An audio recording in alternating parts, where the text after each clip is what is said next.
अस्सलाम वालेकुम रहमतुल्लाहि व बरकातुहू। आज के इस दिन और इस लेक्चर का आगाज़ इस उम्मीद से करते हैं आप और आपके घर वाले सब खैर वाफियत में होंगे। लेक्चर नंबर हमारा जो आज होने जा रहा है वो होगा 73 और ये हमारी I2B की क्लास होने जा रही है। और उम्मीद करता हूँ जितने भी पहले लेक्चर हुए वो आप लोगों को ठीक से समझ भी आ गए होंगे।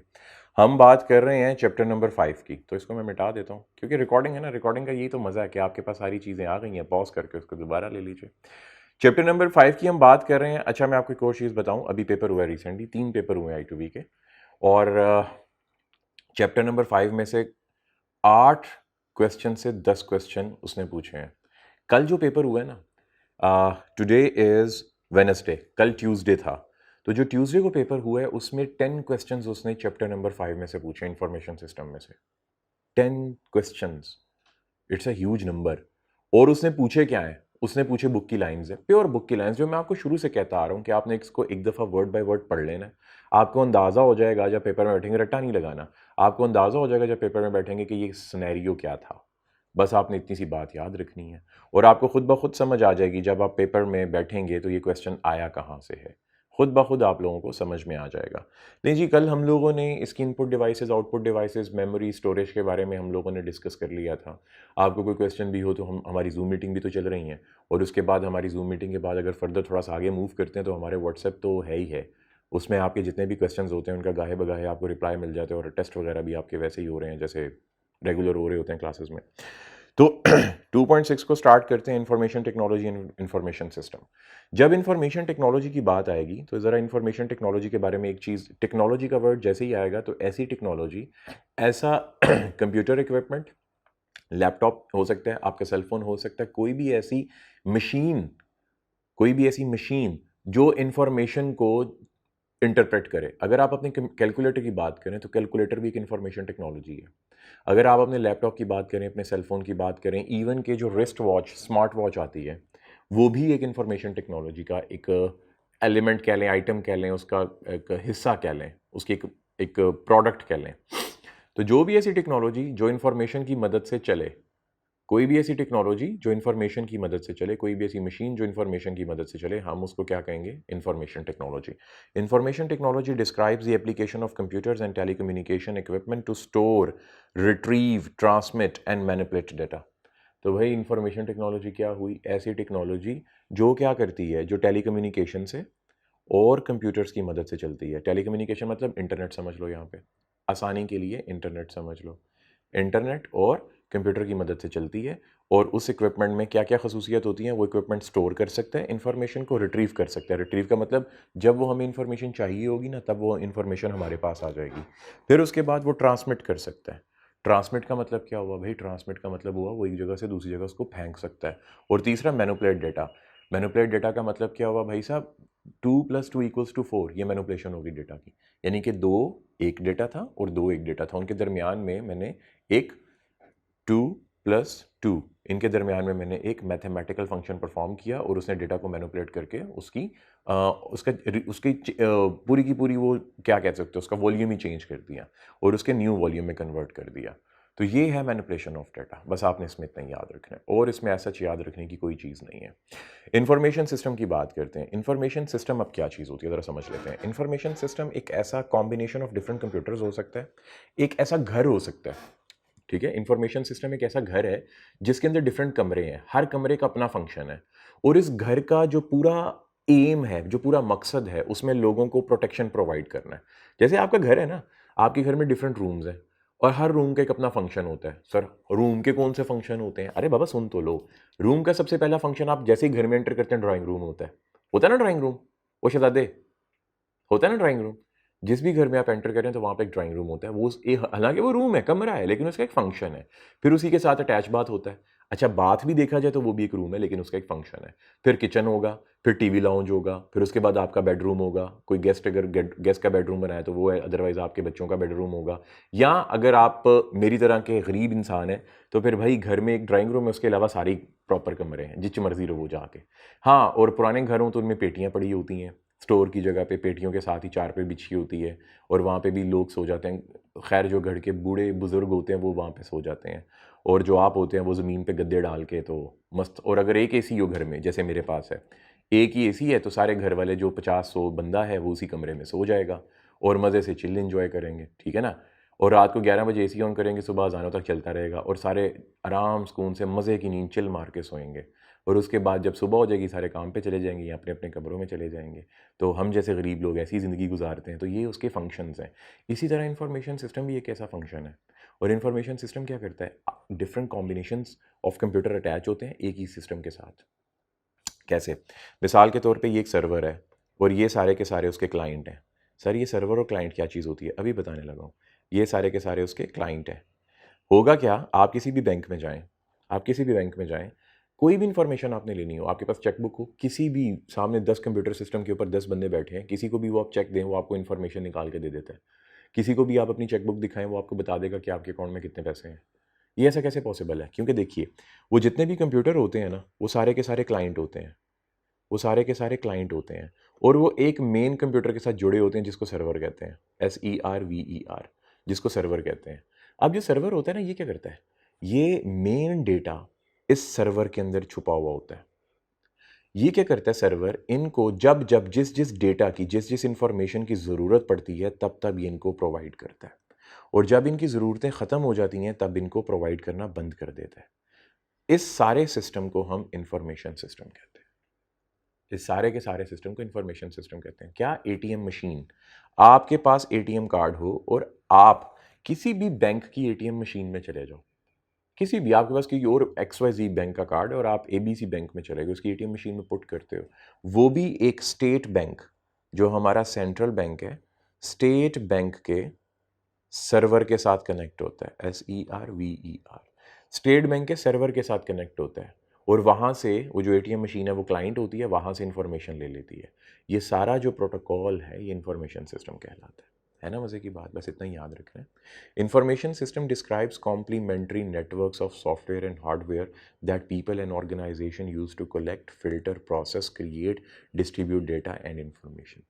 तो भाई इंफॉर्मेशन सिस्टम ऐसा होता है जिसमें हम डिफरेंट सोर्सेज से, कंप्यूटर से या डिफरेंट सोर्सेज से, डिफरेंट वेबसाइट से, डिफरेंट कंप्यूटर से, डिफरेंट मेमोरीज से, डिफरेंट स्टोरेज डिवाइसेस से डेटा को लेते हैं, अपने काम के लिए इस्तेमाल करते हैं, उसमें से रिजल्ट्स निकालते हैं और जिस मकसद के लिए वो डेटा निकाला गया उस मकसद को पूरा कर लेते हैं। कहानी खत्म। इसी को हम इंफॉर्मेशन सिस्टम कहते हैं। फिर उसके बाद जो उसमें आएगा आपके पेपर में, उसके हिसाब से with in an organisation information system supports operation, management and decision making. ये लाइन याद रखनी है कि एक ऑर्गेनाइजेशन में इंफॉर्मेशन सिस्टम की अहमियत क्या है। इंफॉर्मेशन सिस्टम चूँकि डेटा होता है, डेटा को मैनिपुलेट करता है, मैनिपुलेट करने के बाद आपको रिजल्ट्स दिखाता है, तो आप उस रिजल्ट्स की बेस पे अपनी मैनेजमेंट के और अपने ऑपरेशंस के डिसीजन ले सकते हो। 3 किस्म के डिसीजन होते हैं हमारे पास, स्ट्रेटेजिक, टैक्टिकल और, अगर आपको याद हो तो, हमारे पास 3 किस्म के डिसीजन होते हैं। कौन कौन से? स्ट्रेटेजिक, स्ट्रेटेजिक, फिर उसके बाद टैक्टिकल, टैक्टिकल लेवल, और फिर उसके बाद अगर देखा जाए तो आपके पास ऑपरेशनल लेवल। याद है या भूल गए हो? चैप्टर नंबर 2-3 में किया था हम लोगों ने, ज़्यादा इसको 1 में किया था, 1 के लास्ट पे, 3 में शुरू होने से पहले किया था। अगर याद हो तो ये पिरामिड बना होता है। अगर आपको वैसे याद होना चाहिए, वैसे ऐसा नहीं है कि याद हो, आपको याद होना चाहिए। खैर आगे बढ़ते हैं। इन समरी, भाई समरी ज़रूर करनी है, समरी पेपर में जाने से पहले ज़रूर करनी है। सिस्टम क्या चीज़ है? A set of interacting component that operate together to accomplish a purpose। System एक ऐसी चीज़ होती है जिसमें मुख्तलिफ़ किस्म का डेटा, मुख्तलिफ़ कंपोनेंट जुड़ के एक सिस्टम बना होता है और वह किसी ख़ास मकसद के लिए इस्तेमाल होता है। जैसा कि मैंने एटीएम की एग्जांपल दी। अब एटीएम में सिर्फ एटीएम कार्ड जाता है, आप उसमें शादी का कार्ड डालेंगे, आप उसमें अपने स्कूल का कार्ड डालेंगे, कॉलेज का कार्ड डालेंगे, यूनिवर्सिटी का कार्ड डालेंगे, वो नहीं चलेगा, क्योंकि वो एक स्पेसिफिक पर्पज़ के लिए है कि भाई बैंक का कार्ड होना चाहिए, उसके ऊपर मैग्नेटिक टेप लगी होनी चाहिए, उसके अंदर आपके अकाउंट की इन्फॉर्मेशन होनी चाहिए, उसके ऊपर 14 डिजिट कोड होना चाहिए, आप उसके अंदर पुट करते हो, उसका एक प्रॉपर पिन होना चाहिए, आप पिन पुट करते हो, आपके अकाउंट तक आपको एक्सेस दे देता है। तो वो एक स्पेसिफिक पर्पज़ के लिए यूज़ होता है। उसके अंदर आप अपने कॉलेज का कार्ड डालेंगे तो वो आपको चपेट लगाएगा। Business system, a business system, a collection of people, machines and methods organized to accomplish a set of specific purpose या function। इसी तरह जैसे हमने ऊपर सिस्टम पढ़ा, इसी तरह बिजनेस सिस्टम होता है। सर बिजनेस सिस्टम हमें रियल में तो नहीं देखा, बिल्कुल देखा हुआ है आपने। आपको याद है आप बड़े डिपार्टमेंटल स्टोर में या शॉपिंग सेंटर में, सफायर में या किसी बहुत बड़े जैसे जे डॉट के ऊपर आप शॉपिंग करने जाते हो, तो जे डॉट या किसी बहुत बड़े उस पर मेडिकल स्टोर पे चले जाओ, तो मेडिकल स्टोर पे क्या करते हैं, आप दवाइयों की प्रिस्क्रिप्शन लिस्ट उसको देते हैं, वो ऐसे लिस्ट देखता है और टक टक करता है अपने कंप्यूटर पे और कहता है भाई साहब ये दवाई मौजूद है और ये दवाई मौजूद नहीं है। वो क्या चेक करता है, बेसिकली वो बिजनेस सिस्टम होता है उनका। उसके अंदर उनकी मेडिसिन के रिलेटेड, मेडिसिन का कितना स्टॉक शेल्फ पे अवेलेबल है, कितना स्टॉक पीछे गोदाम में अवेलेबल है। फिर उसके बाद नंबर 2, क्या वो जो प्रोडक्ट है, जो वो मेडिसिन है, वो अवेलेबल नहीं है, अगर नहीं है तो कब तक आएगी उनके पास, और अगर वो बैन हो चुकी है तो वो भी वहाँ पे मेंशन होता है, उसकी प्राइस क्या है, उसकी पिछले महीने प्राइस क्या थी, आज प्राइस क्या है। ये भी उस बिजनेस सिस्टम में इंफॉर्मेशन स्टोर होती है। देखो कितने कमाल का इंफॉर्मेशन सिस्टम होता है, ये आप भी बना सकते हो, मुश्किल नहीं है। फिर उसके बाद आते हैं जी information system. All systems and procedures involved in collection, storage, production and distribution of information।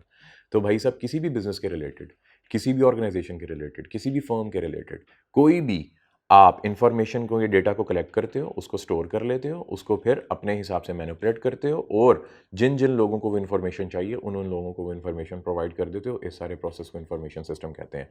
अब ज़रा समझिएगा कि इसका क्वेश्चन पेपर में कैसे आता है। एग्जामिनर क्या कहता है, एग्जामिनर कहता है select any two false statements. Examiner क्या कहता है भाई साहब, मैं यहां पे लिख देता हूं आपको कि एग्जामिनर साहब फरमाते क्या है, इस क्वेश्चन को देंगे कैसे एग्जामिनर। तो सिंपल सी बात, एग्जामिनर क्या करेगा, ऐसे क्वेश्चन बनाएगा आपके लिए, like question number 1, question number 1 लें जी। क्वेश्चन नंबर 1 क्या है, select any two false statements, select any two false statements, enter। A option क्या रखेगा, ये ए ऑप्शन रखेगा भाई साहब लाइक वो इंफॉर्मेशन सिस्टम की कॉपी करेगा। ठीक है सर, इंफॉर्मेशन सिस्टम की कॉपी कैसे करेगा, अरे बाबा देखो ये यहां से वो इंफॉर्मेशन सिस्टम की कॉपी करेगा। अगर उसने इंफॉर्मेशन, इसमें से एक आध नंबर और एक आध कोई पॉइंट होगा जो ट्विस्टेड पॉइंट होगा, उसको ऊपर नीचे कर देगा। सर इसमें ट्विस्टेड पॉइंट कौन से हैं, ज़रा वो भी हमें बताइए। जैसा कि इंफॉर्मेशन सिस्टम की बात करूं, involve in collection, storage, production and distribution of information की जगह पे वो क्या कर दे, हिस्टोरिकल डेटा। अगर इंफॉर्मेशन की जगह पे वो हिस्टोरिकल इवेंट लिख दे, EVENT, ये लिख दे, तो भाई सब स्टेटमेंट फॉल्स हो गई, क्योंकि यहाँ पे इंफॉर्मेशन होना चाहिए, हिस्टोरिकल इवेंट से हमारा कोई ताल्लुक नहीं है। ठीक है, तो इस किस्म की अगर वो बात लिखता है तो हमारी वही स्टेटमेंट हमारा राइट आंसर होगी, और पेपर में वो इसी तरह दे रहा है। मेरे इस लेक्चर को गौर से सुनिएगा, उसके बाद अपने पेपर के लिए अपने आप को प्रिपेयर कीजिएगा। और इन्फॉर्मेशन टेक्नोलॉजी क्या चीज़ है, the equipment use to capture, store, transmit and present information. तो भाई इन्फॉर्मेशन टेक्नोलॉजी वो इक्विपमेंट होता है या वो ऐसी मशीन है जो क्या करती है, इन्फॉर्मेशन को कैप्चर करती है, उसको स्टोर करती है, उसको ट्रांसमिट करती है। ट्रांसमिट किसी को भेज सकते हो आप उससे, जैसे व्हाट्सएप आप कर रहे होते हो। फिर उसके बाद क्या करती है, और वो इन्फॉर्मेशन को प्रेजेंट कर देती है। सर कहाँ पे प्रेजेंट करती है, आपकी कंप्यूटर की स्क्रीन पे, आपके मोबाइल की स्क्रीन पे, आपके लैपटॉप की स्क्रीन पे प्रेजेंट करके काम चला लेती है। अल्लाह खैर सल्ला, है ना मज़े की बात। लेकिन G elements of information system गौर से करने हैं, goals, inputs, process, output, environment, boundary. Sir ये क्या कह दिया आपने, इतना कुछ करवा दिया इतनी जल्दी जल्दी, समझाएं तो सही हमें। ये देखो अभी समझाने लगा हूँ, अभी कैसे तुम लोगों को मज़े से समझ आएगी, अभी समझाने लगा हूँ। जब भी आप किसी इंफॉर्मेशन सिस्टम को डेवलप करते हैं, मिसाल ले लेते हैं, मिसाल ले लेते हैं, हमने ना यहाँ पे मिसाल लेते हैं कि हम लोगों ने एक क्या बनाना है, क्या बनाए, मेडिकल स्टोर बनाते हैं। लें जी, हम लोग उर्दू में मेडिकल स्टोर बना रहे हैं। अब हम लोग जब उर्दू में मेडिकल स्टोर बना रहे हैं और हमने इसके रिलेटेड इंफॉर्मेशन सिस्टम बनाना है, तो सबसे पहले हमारे दिमाग में उस इंफॉर्मेशन सिस्टम को डिज़ाइन करने के लिए गोल होना चाहिए। जब भी आप मेडिकल स्टोर बनाते हैं तो आपका गोल क्या होता है, आपका गोल होता है मेडिसिन सेल करना। ठीक है, टू सेल मेडिसिन, मेडिसिन को सेल आउट करना, ये आपका गोल होता है। अब जब आप मेडिसिन को सेल आउट करना चाहते हो, ठीक है, मान लिया यार आपने सेल करनी है, तो कोई बुरी बात तो नहीं है। तो फिर आप ये भी चाहोगे, आपका ये भी मकसद होगा कि आपके पास जो डेटा वहां पे पड़ा हो वो मेडिसिन के रिलेटेड हो। नंबर 2, आपके पास जो आपका गोल है, आपने प्रॉफिट कितना बनाया। अच्छा मैं उर्दू में क्यों लिख रहा हूं, मुझे इंग्लिश में लिखना चाहिए। आपने प्रॉफिट कितना बनाया ये भी आपको पता चलना चाहिए। कॉस्ट कितनी थी, कॉस्ट ऑफ बाइंग, जो आपने चीज़ खरीदी वो कितनी थी। सेल प्राइस क्या है, सेल प्राइस क्या है, सेल प्राइस में से कॉस्ट को माइनस करेंगे तो प्रॉफिट आएगा। फिर उसके बाद हमारे पास स्टॉक कितना है, स्टॉक हमारे पास कितना है, हम कौन कौन सी टाइप की मेडिसिन रखेंगे, टाइप्स ऑफ मेडिसिन, ये सब मेरा गोल है। अब ये गोल को मैंने माइंड में रखा, मैंने एक सॉफ्टवेयर डेवलपर को बुलाया, उसको मैंने कहा भाई मुझे सॉफ्टवेयर बना के दें। मैं चाहता हूँ कि भाई मैं मेडिसिन का नाम लिखूँ, उसके सामने उसकी कॉस्ट आ जाए, उसी के सामने उसकी सेल प्राइस आ जाए, जब मैं उसको बेच दूँ बारकोड से टूं करके वो बिक गई तो फिर साथ ही मेरा प्रॉफिट आ जाए। और एक दिन में जब मैं रात को जाने से पहले एंटर करूँ तो भाई सारे का सारा मुझे पता चल जाए एक दिन में मैंने कितनी मेडिसिन बेची है, कितना प्रॉफिट हुआ मुझे, और कौन कौन से टाइप की मेडिसिन मैंने आज के दिन बेची।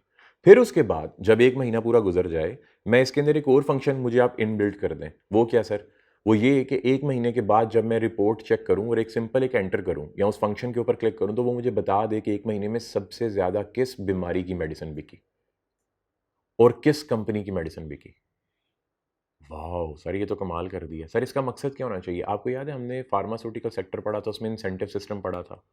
और इंसेंटिव किनको मिलता है, जो हमारे जो ये भाई लोग काम कर रहे होते हैं बेचारे, सेल्समैन, मेडिकल रिप्रेजेंटेटिव, इनका इंसेंटिव था। फिर मैं इनको रिपोर्ट दिखाऊंगा कि देखो यार मैंने तुम लोगों का कितना माल बेचा है, तो अब मुझे सस्ती दवाई दो, अगले महीने जो दवाई दोगे ना उसमें डिस्काउंट देना।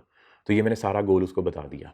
गोल पता करने के बाद उसने इनपुट पूछा मुझसे, और इनपुट क्या है, जो जिन जिन कंपनीज की मैं दवाई लूंगा मुझे उसके नाम लिखवाने होंगे, फिर जिस प्राइस के ऊपर मैं उनको खरीद रहा हूँ मुझे वो कॉस्ट लिखवानी होगी, और जिस प्राइस पे मैं सेल करूंगा मुझे वो लिखवाना होगा। बाकी सारा काम वो खुद कर देगा। मुझे 3 चीज़ें लिखवानी है, कंपनी का नाम, दवाई, मेडिसिन का नाम, कंपनी का नाम और मेडिसिन का नाम एक ही जगह पे आ जाता है, फिर उसके बाद उसकी कॉस्ट क्या है, उसकी सेल प्राइस क्या है, बाकी सारा डेटा वो खुद इनबिल्ड कर देगा। ये इनपुट है। प्रोसेस क्या है, प्रोसेस मैंने क्या करना है, डेली प्रोसेस मेरा क्या होगा, डेली प्रोसेस मेरा ये होगा कि कितनी दवाइयाँ बिकी, रात को कितना प्रॉफिट हुआ, ताकि मैं प्रॉफिट लेके जाके अपने घर पे डिस्ट्रीब्यूट कर सकूं। नंबर 2, मेरा मंथली प्रॉफिट, मंथली प्रोसेस क्या है कि मैंने किस कंपनी की कौन सी दवाई सबसे ज़्यादा बिकी, किस बीमारी की दवाई सबसे ज़्यादा बिक रही है, इर्द गिर्द जो पेशेंट है वो किस बीमारी का है, ताकि मैं वो मेडिसिन ख़त्म ना होने दूँ, स्टॉक में रखूँ अपने पास। है ना मज़े की बात। और यही प्रोसेस मैं एनुअली भी कर लूँ कि एक साल में मैंने किस कंपनी की किस बीमारी की सबसे ज़्यादा दवाई बेची और मुझे उस दवाई में कितना प्रॉफिट हुआ, ताकि मैं उस कंपनी के साथ बार्गेन करके अपना कॉस्ट और कम करवा सकूँ। उनको कह सकूँ ना देखो यार तुम लोगों को इतना माल बेची जा रहे हैं, बेची जा रहे हैं, बेची जा रहे हैं, कुछ यार शर्म करो, हमें भी कोई डिस्काउंट डिस्काउंट दो अल्लाह के बंदो। फिर उसके बाद जी आउटपुट क्या है, आउटपुट ये रिजल्ट्स हैं जो मैं एंटर करूँगा, रात को मेरे सामने रिजल्ट आ जाएगा। जो मैं एंटर करूँगा मुझे मंथली डेली प्रॉफिट पता चल जाएगा, मंथली हाईएस्ट सेल वॉल्यूम पता चल जाएगा, एनुअली हाईएस्ट सेल वॉल्यूम पता चल जाएगा, डिस्काउंट प्राइस पता चल जाएगी, टोटल सेल पता चल जाएगी, total annual profit, total weekly profit, total monthly profit, ये पता चल जाएगा। ये सब का सब आउटपुट कहलाएगा। इन्वायरमेंट बड़ा ज़रूरी है भाई। अब सर इन्वायरमेंट का क्या मतलब है, हम उस इंफॉर्मेशन सिस्टम को पाकिस्तान के लोकल इन्वायरमेंट के साथ कैप्चर करेंगे, लोकल इन्वायरमेंट के साथ एसोसिएट करेंगे। मतलब वहाँ पे जितनी भी प्रोडक्ट के नाम लिखे जाएंगे वो लोकल लैंग्वेज में लिखे जाएंगे, वहाँ पे जितने भी मेडिसिन के नाम होंगे, कंपनीज के नाम होंगे, वो लोकल लैंग्वेज में लिखे जाएंगे। उर्दू में लिखवाना चाहते हैं उर्दू में लिखवा लें, इंग्लिश में लिखवाना चाहते हैं इंग्लिश में लिखवा लें। उसके बाद वो सिस्टम का इक्विपमेंट ईजी टू यूज़ होना चाहिए, वो मुझे भी समझ आ जाए, और जब मैं पर्ची निकालूँ एंटर करके बिल निकालूँ तो जो मेरा यूज़र हो, सामने कस्टमर हो, उसको भी समझ आ जाए। तो ये इन्वायरमेंट इसका मकसद होता है। बाउंड्री का मतलब क्या है भाई, जो इन्फॉर्मेशन सिस्टम बनाओ ना सिर्फ मेरी दुकान के लिए बनाना, सिर्फ दवाइयों के लिए बनाना, तुम अंदर गारमेंट को ना फेंक देना, तुम अंदर शूज़ को ना डाल देना, ज्वेलरी को ना डाल देना। ये ना हो तुम सिस्टम बना के दो उसमें इतनी लंबी लिस्टें हों, आप गारमेंट का भी उसमें डेटा पुट कर सकते हो, आप ज्वेलरी का डेटा भी पुट कर सकते हो। ये बिल्कुल वैसे ही हो गया कि मैंने भाई साहब एक वेबसाइट बनानी है, वेबसाइट बनानी है मैंने मेडिसिन की, अब उसके अंदर बच्चों के खिलौनों का सामान भी डाल दिया हुआ है, और उसके अंदर ये क्या कहते हैं उसको, स्पोर्ट्स वेयर्स भी डाल दिए हुए हैं, तो कस्टमर कंफ्यूज हो जाएगा, पाए ना तुसी मेडिकल स्टोर है हो या तुसी डिपार्टमेंटल स्टोर है हो। तो बाउंड्री बड़ी ज़रूरी है यहाँ। आगे बढ़ते हैं। नींद नींद आती है यार, नींद नींद क्यों आती है, नींद नींद इस वजह से आती है क्योंकि अकेला बोल रहा हूँ आप लोगों के साथ, और क्लास में कोई स्टूडेंट भी नहीं है, तो इस वजह से नींद नींद आती है। मैं कम्युनिकेट नहीं ना कर सकता, मैं बस आप ही को देख के बोली जा रहा हूँ, और कम्युनिकेशन करने के लिए कोई बंदा ही नहीं है मेरे पास। कैमरा मैन है लेकिन वो अपने मोबाइल में घुसा हुआ है, वो तो देखना भी नहीं चाहता मेरी तरफ, बस ये बात ही नहीं करता, आगे से बस दांत निकाल देता है। अहमद कैसे हैं आप, ठीक है? नहीं जी, सुबह से पहली बात हुई है मेरी। आगे बढ़ते हैं जी। और आगे हमारे पास ओपन एंड क्लोज सिस्टम। देखो ओपन एंड क्लोज सिस्टम पहले बहुत आया, अब 2 अटेम्प्ट में नहीं आ रहा, तो मुझे उम्मीद है शायद आपकी अटेम्प्ट में, मई अटेम्प्ट में ये आए। जो ओपन एंड क्लोज सिस्टम है। क्लोज सिस्टम किसे कहते हैं भाई? क्लोज सिस्टम ऐसा सिस्टम होता है, आप एक ऐसा इंफॉर्मेशन सिस्टम डेवलप करते हो कि आपको अपनी कंपनी के बाहर वाले कंज्यूमर का डेटा नहीं चाहिए, अपनी कंपनी के बाहर वाले स्टेक होल्डर का डेटा नहीं चाहिए। आपके उस डेटा की मदद से कंपनी के बाहर जो लोग काम कर रहे हैं, जो आउटसाइड स्टेक होल्डर्स हैं, दो स्टेक होल्डर इंटरनल और एक्सटर्नल, जो एक्सटर्नल स्टेक होल्डर हैं ना तो उनकी वजह से आपकी कंपनी पे कोई इफेक्ट आएगा उस डेटा के ऊपर, ना ही आपकी डेटा से उन बाहर वाले लोगों के ऊपर इफेक्ट आएगा। सर मिसाल दें भाई, पेरोल का डेटा, जो आपके एम्प्लॉयज़ का पेरोल सिस्टम है, मैं एक सॉफ्टवेयर डेवलपर को बुलाता हूँ, उसको कहता हूँ यार मुझे सॉफ्टवेयर बना के दे पेरोल के लिए, मेरे जितने भी एम्प्लॉयज़ काम करते हैं उनकी पे कितनी है, मैं उसमें लिखूंगा कितने एम्प्लॉय छोड़ गए एक साल में, कितने एम्प्लॉय को मैंने बोनस दिया, कितने एम्प्लॉय की परफॉर्मेंस अप टू मार्क थी, मैंने उनकी तनख्वाह बढ़ाई, कितने एम्प्लॉय मेरे में जो न्यू रिक्वायरमेंट है न्यू भर्ती करने की, ये सारी चीज़ें सिस्टम में हो, वो क्लोज सिस्टम होगा क्योंकि उसका किसी स्टेक होल्डर से कोई ताल्लुक नहीं है, उसका ताल्लुक सिर्फ मुझसे है, विद इन दी ऑर्गेनाइजेशन है। The environment has no effect on the system and the system has not effect to the environment. Environment मतलब वही बात कि इसको यूज़ कौन करेगा डेटा, इसकी लैंग्वेज क्या होगी इस इंफॉर्मेशन सिस्टम की, तो वो तो मैं अपने लिए यूज़ कर रहा हूँ, कंपनी के अंदर यूज़ कर रहा हूँ, तो मैं अपनी मुनासबत से उसको बनवा लूँगा। इसको हम क्लोज सिस्टम कहेंगे। Open system, do interact, therefore the environment will affect the system and the system will affect the environment। Close system के वाइस वर्सा ओपन सिस्टम है ऐसा सिस्टम जिसमें मुझे डेली डेटा चाहिए एक्सटर्नल स्टेक होल्डर का, जो कि कस्टमर का डेटा हो सकता है, सप्लायर का डेटा हो सकता है, गवर्नमेंट के इंस्टीट्यूट्स का डेटा हो सकता है, एडवर्टाइजर्स का डेटा हो सकता है, बैंक्स का डेटा हो सकता है। और उस डेटा को मैं जब मैनिपुलेट करूँगा, मैनिपुलेट करने के बाद जब मैं उसके रिजल्ट्स आउट करूँगा, तो जो मेरे एक्सटर्नल स्टेक होल्डर है उन पे भी इम्पैक्ट क्रिएट हो सकता है। सर वो कैसे? भाई आपने ऑडिट करवाया, आपकी ऑडिट रिपोर्ट में गलतियाँ थी, आपने शाया कर दी, तो आपका जितना एक्सटर्नल स्टेक होल्डर है सब डर जाएगा। डर गया कि नहीं डर गया? तो जो ऑडिट रिपोर्ट्स होती हैं, ऐसी इंफॉर्मेशन सिस्टम जो ऑडिट रिपोर्ट्स को, जो लीगल रिपोर्ट्स को, लीगल प्रोसीडिंग्स को मैनिपुलेट करता है या उनको केटर कर रहा होता है, वो ओपन सिस्टम कहलाता है। आगे भागते हैं जी। सिस्टम अडेप्शन क्या चीज़ होती है? सिस्टम अडेप्शन का मतलब है कि जब हम ओपन सिस्टम लगाएंगे, अपनी कंपनी में लेके आएंगे, तो उसमें हमें किस किस किस्म का मुसीबतों का सामना करना पड़ सकता है। सबसे पहले है जी डिटर्मिनिस्टिक सिस्टम। दो किस्म के सिस्टम हमारे सामने होते हैं, प्रोबेबिलिस्टिक सिस्टम और डिटर्मिनिस्टिक सिस्टम। जो डिटर्मिनिस्टिक सिस्टम होता है ये प्री डिटर्मिन्ड रूल के ऊपर चलता है, जैसे कि अकाउंटिंग रूल जो होते हैं, जैसा कि कल एक्सेल था, मैं एक्सेल अगर चलिए ये बात करते हैं, ये प्री डिटर्मिन्ड है, इसमें मैं अपने से कोई फंक्शन परफॉर्म नहीं कर सकता, इसमें जितने फंक्शंस यहाँ पे दिए गए हैं, इन टैब्स में दिए गए हैं, ये मैं सिर्फ इन्हीं को परफॉर्म कर सकता हूँ, इसमें मैं अपनी मर्जी से एक्स्ट्रा कोई फंक्शन नहीं परफॉर्म कर सकता। ठीक है, इसमें जितने फंक्शंस यहाँ पे अवेलेबल होंगे मैं उन्हीं को कर सकूंगा, ये प्री डिटर्मिन्ड सिस्टम रूल होगा। Therefore have predicted operations. Predicted operations का मतलब ये है, इसमें हम जो भी फंक्शन परफॉर्म करेंगे उस डेटा के ऊपर, उस डेटा के तवस्सुत से 2 + 2 4 होते हैं, ठीक है, जैसा कि 2 + 2 4, ये प्री डिटर्मिन्ड सिस्टम है कि 2 में 2 जमा करो 4 आएगा। हाँ, 2 + 1 = 4 नहीं होगा, ये कभी भी नहीं करेगा। अच्छा, 2 + 2 = 4 है, इसका प्रेडिक्टेड का मतलब क्या हुआ? 2 × 2 भी 4 है। प्रेडिक्शन का मतलब क्या हुआ? भाई अगर हम 1 को 4 से मल्टीप्लाई करेंगे तो 4 आएगा, ये मैं प्रेडिक्ट कर रहा हूँ, ठीक है। अगर बारिश हुई तो समोसे ज्यादा बिकेंगे, प्रेडिक्ट कर रहा हूँ। सर कैसे प्रेडिक्ट किया? यार पास्ट में ना जब भी बारिशें होती है ना तो लोग समोसे खाने का दिल करता है, तो अब बारिश होने वाली है, समोसे ज्यादा लगा लो, 50-100 समोसे एक्स्ट्रा लगा देना, ठीक है। इतवार वाले दिन लाहौर में लोग नाश्ता बाहर से करते हैं, मैं प्रेडिक्ट कर रहा हूँ, आज तो वेडनेसडे है, मैं प्रेडिक्ट कर रहा हूँ, और वैसे रमजान है, चलो रमजान की बात कर लेते हैं, मैं प्रेडिक्ट कर रहा हूँ। ईद वाले दिन अर्ली इन द मॉर्निंग अगर आपका तंदूर है तो भाई सब तंदूर पे पहुंच जाइएगा, सबसे ज्यादा नान बिकना है। सर ये क्या लोग घरों में रोटियां नहीं पकाते? अरे पकाते नहीं है, बिल्कुल भी नहीं पकाते। ईद होती है ना, हर बंदा क्या कहता है, जो मोहतरमाएं घर पे होती हैं, जो रोटियां पका रही होती हैं, वो भी कहती हैं भाई साहब बाहर से ला के दो हमें, वो भी कह रही होती है हमें बाहर से ला के दो, हमने क्या करना है। वैसे बात तो सही है ना, क्योंकि उन्होंने भी कपड़े पहने होते हैं, मेकअप शेकअप किया होता है, और बॉयज़ ने भी वो नई नई शलवार कमीज़ें पहनी होती हैं, ईद पढ़ के आ रहे होते हैं, तो वो भी ये करते हैं। तंदूरों पे बेतहाशा रश होता है, मुझे कैसे पता? अगर मेरा तंदूर का बिजनेस है तो मैं क्या करूँगा, मैं 500 रोटियों का एक्स्ट्रा आटा गूंद के रख दूंगा रात को ही, चांद रात वाले दिन, कि सुबह भाई साहब ये करना है। तो मतलब क्या हुआ, मैंने क्या किया, प्रिडिक्ट किया पास्ट डेटा की मदद से, जो पास्ट में इवेंट हो चुके उनकी मदद से मैंने प्री डिटर्मिन्ड रूल्स को यूज करते हुए मैंने क्या कर लिया, प्रेडिक्शन कर ली, गिविंग प्रेडिक्टेबल आउटपुट। और ये जो आउटपुट देगा वो भी प्रेडिक्टेबल ही होगा, यानी कि आप अंदाजा लगा सकते थे ये आउटपुट कितना गलत हो सकता है, कितना ठीक हो सकता है। 2 + 2 4 होता है, 4 × 1 4 × 1 4 × 1 4 होता है, तो ये प्रेडिक्टेड था भाई, 4 को मैं 1 से मल्टीप्लाई करूँगा 4 आएगा, 5 को 1 से मल्टीप्लाई करूँगा 5 आएगा, बस इतना याद रखना है आपने। Example include machines and computer program, जितनी भी ऐप्स होती हैं आपके मोबाइल में, वो सारी की सारी इसी की एग्जाम्पल है। This system will follow a standard and often have a rule book. तो ये जो सिस्टम होते हैं ये एक रूल के मुताबिक इनकी रूल बुक होती है, वो उन रूल बुक से, उन रूल प्रोसीजर से बाहर जा ही नहीं सकते, क्योंकि जो इसका कोडर होते हैं, जो इसका मैन्युफैक्चरर होता है, उसने उसको बनाया ही ऐसे होता है कि आप सिर्फ उसी के अंदर रह के काम कर सकते हो, उसके बाहर काम नहीं कर सकते, उसके बाहर निकल के कोई काम शाम नहीं होंगे। उसके बाद आता है जी प्रोबेबिलिस्टिक सिस्टम। अच्छा, प्रोबेबिलिस्टिक सिस्टम बड़ी ज़बरदस्त चीज़ होती है। इसमें जितनी भी इंफॉर्मेशन अवेलेबल होती है वो सब फ्यूचर इवेंट्स को डिटरमिन करती है। जैसा कि अगर आपको याद हो, हमारे आपके कई ऐप्स हैं वो अंदाज़ा लगाती हैं बारिश होगी कि नहीं, अंधेरी चलेगी कि नहीं, मौसम का टेम्परेचर क्या रहेगा, थर्मोस्टेट क्या रहेगा, ये सब के सब प्रोबेबिलिस्टिक सिस्टम होते हैं। प्रोबेबिलिस्टिक सिस्टम हमेशा फ्यूचर इवेंट्स को प्रोबेबिलिटी में कैलकुलेट करते हैं, हो भी सकता है नहीं भी हो सकता, ये प्री डिटरमिन नहीं होता, इनके एग्जैक्ट आंसर्स नहीं आते हैं, इनका प्रडिक्शंस ठीक नहीं होती हैं, प्रोबेबिलिटी के ऊपर इनकी प्रडिक्शंस होती हैं। Number 2, their behaviour is less easy to predict. ठीक है, आप कतई ये नहीं कह सकते कि अगर 70% बारिश का चांस है तो वाकई में बारिश होनी है, नहीं हो सकती। ठीक है ना।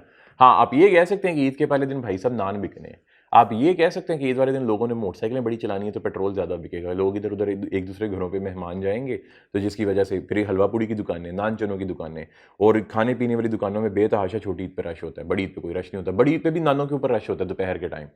अच्छा, बड़ी ईद पे जो रश होगा नान वाली दुकान के ऊपर वो दोपहर के टाइम होगा, और छोटी ईद पे जो रश होगा वो मॉर्निंग में रश होगा। क्या मज़े की बात है ना। दोपहर के टाइम क्यों होगा? क्योंकि कुर्बानी करते हैं ना, तो कुर्बानी का जो गोश्त होता है वो तो दोपहर को ही पक रहा होता है, तो फिर लोग वो ख़त्म दिलवा के तो फिर टूट पड़ते हैं नानों के ऊपर। Most businesses are example of probabilistic system. When a business sales forecast, it will try predict sales based on past evidence. In fact, the business tries to change before the event has occurred. अब आप कह सकते हो sir आपने तो pre determine की यहाँ पे एग्जांपल दी थी, लेकिन वो सेल्स फॉरकास्टिंग की यहाँ पे एग्जांपल दे रहा है। तो वो जो यहाँ पे सेल्स फॉरकास्टिंग की एग्जांपल दे रहा है, बेसिकली उसने इसको मिक्स किया कॉन्सेप्ट को। जितने भी प्रोबेबिलिस्टिक सिस्टम होते हैं वो आपके सेल्स के साथ कनेक्ट करते हैं, लेकिन इवेंट अकर हो। मिसाल के तौर पे अगर बारिश हुई, अगर बारिश हुई तब समोसे ज़्यादा बिकेंगे, बारिश ना हो तो समोसे क्या कम बिकेंगे। बिल्कुल, ये प्रोबेबिलिटी है। वैसे नॉर्मल कितने समोसे बिकते हैं यार? रोज़ तकरीबन एवरेज हमने देखा है महीने के ना, रोज़ डेली के 40 से 50 समोसे बिक जाते हैं। ये तो मैं क्रिसन की कैंटीन पे जाके पूछ लूँ, वो तो मैनुअली बता देंगे मुझे, उनके पास सिस्टम भी कोई नहीं है, वो किसी सिस्टम को चेक नहीं करेंगे, वो वैसे ही बता देंगे यार इतने रोज़ के बिकते हैं, और वो मंगवाते भी फिर उतने ही हैं, और उसमें से पता कितने को बच जाते हैं, कभी कभी एक आध, और कभी कभी बचता ही नहीं है, कभी कभी एक्स्ट्रा भी मंगवाने पड़ जाते हैं। या कभी इनको ऑर्डर दो ना, क्लास को समोसे खिलाने हो, फिजिकल वालों को, बच्चे जिद कर रहे हो जी सर समोसे खिलाएं, ठीक है, मैं तो नहीं, मैं तो गरीब आदमी हूँ, दूसरे टीचर से जिद करते हैं, वो मंगवाते हैं, तो फिर वो बाहर से मंगवाने पड़ जाते हैं। क्यों बाहर से मंगवाने पड़ जाते हैं? क्योंकि भाई साहब उन्होंने उतने ही समोसा अपने पास रखने हैं जितना वो कैलकुलेट करते हैं डेली बेसिस पे। यहाँ पे जो ये फोरकास्ट की बात कर रहे हैं, सेल्स फोरकास्ट की, वो किसी इवेंट अकर होने के साथ, शादियों का सीजन आएगा तो भाई साहब दुल्हन के जोड़े बिकेंगे, दूल्हे के जोड़े बिकेंगे, पैंट कोट बिकेंगे, ब्ला ब्ला ब्ला। अब वो शादियों का सीजन जब आएगा तो होगा ना, अभी तो नहीं बिकने वाले ना। तो ये है प्रोबेबिलिस्टिक सिस्टम की एग्जांपल जो आप इधर उधर से ले सकते हैं। सेल्फ ऑर्गेनाइजिंग और साइबरनेटिक सिस्टम। सेल्फ ऑर्गेनाइजिंग जो सिस्टम होते हैं इसके बारे में कोई बताया नहीं गया, लेकिन बस आप इतना सा याद रखिएगा, जो सेल्फ ऑर्गेनाइजिंग सिस्टम है, ऐसे सिस्टम्स हैं जो क्या कर सकते हैं, जो हर कंपनी अपनी पर्टिकुलर नीड के अकॉर्डिंग बनाती है। अकॉर्डिंग टू नीड मैं लिख रहा हूं यहां पे, हर कंपनी अपनी नीड के मुताबिक बनाती है, अकॉर्डिंग टू नीड।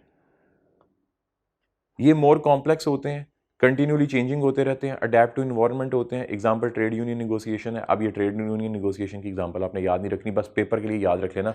यहाँ पे मिसफिट है, मुझे नहीं पता इन्होंने एग्जांपल इसकी क्यों दी गई है सेल्फ ऑर्गेनाइजिंग सिस्टम्स की। These types of systems are least likely to be computerised, rarely heavily on interaction from people.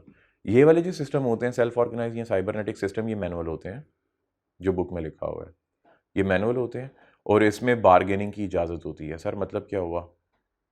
मतलब ये हुआ, आप किसी भी दुकान पे गए, दुकानदार ने अपने दिमाग में सेल्फ ऑर्गेनाइजिंग सिस्टम सेट करके रखा हुआ है कि भाई अगर तो कोई मोहतरमा आई ना मुझसे ये रिमोट खरीदने, ज़रा सुनिएगा, अगर कोई मोहतरमा मुझसे ये रिमोट खरीदने आती है ना, तो पाइन मैंने उसको बताना है 1000 रुपया, और बहस करने के बाद मैंने उसको 700 रुपये का रिमोट बेच देना है।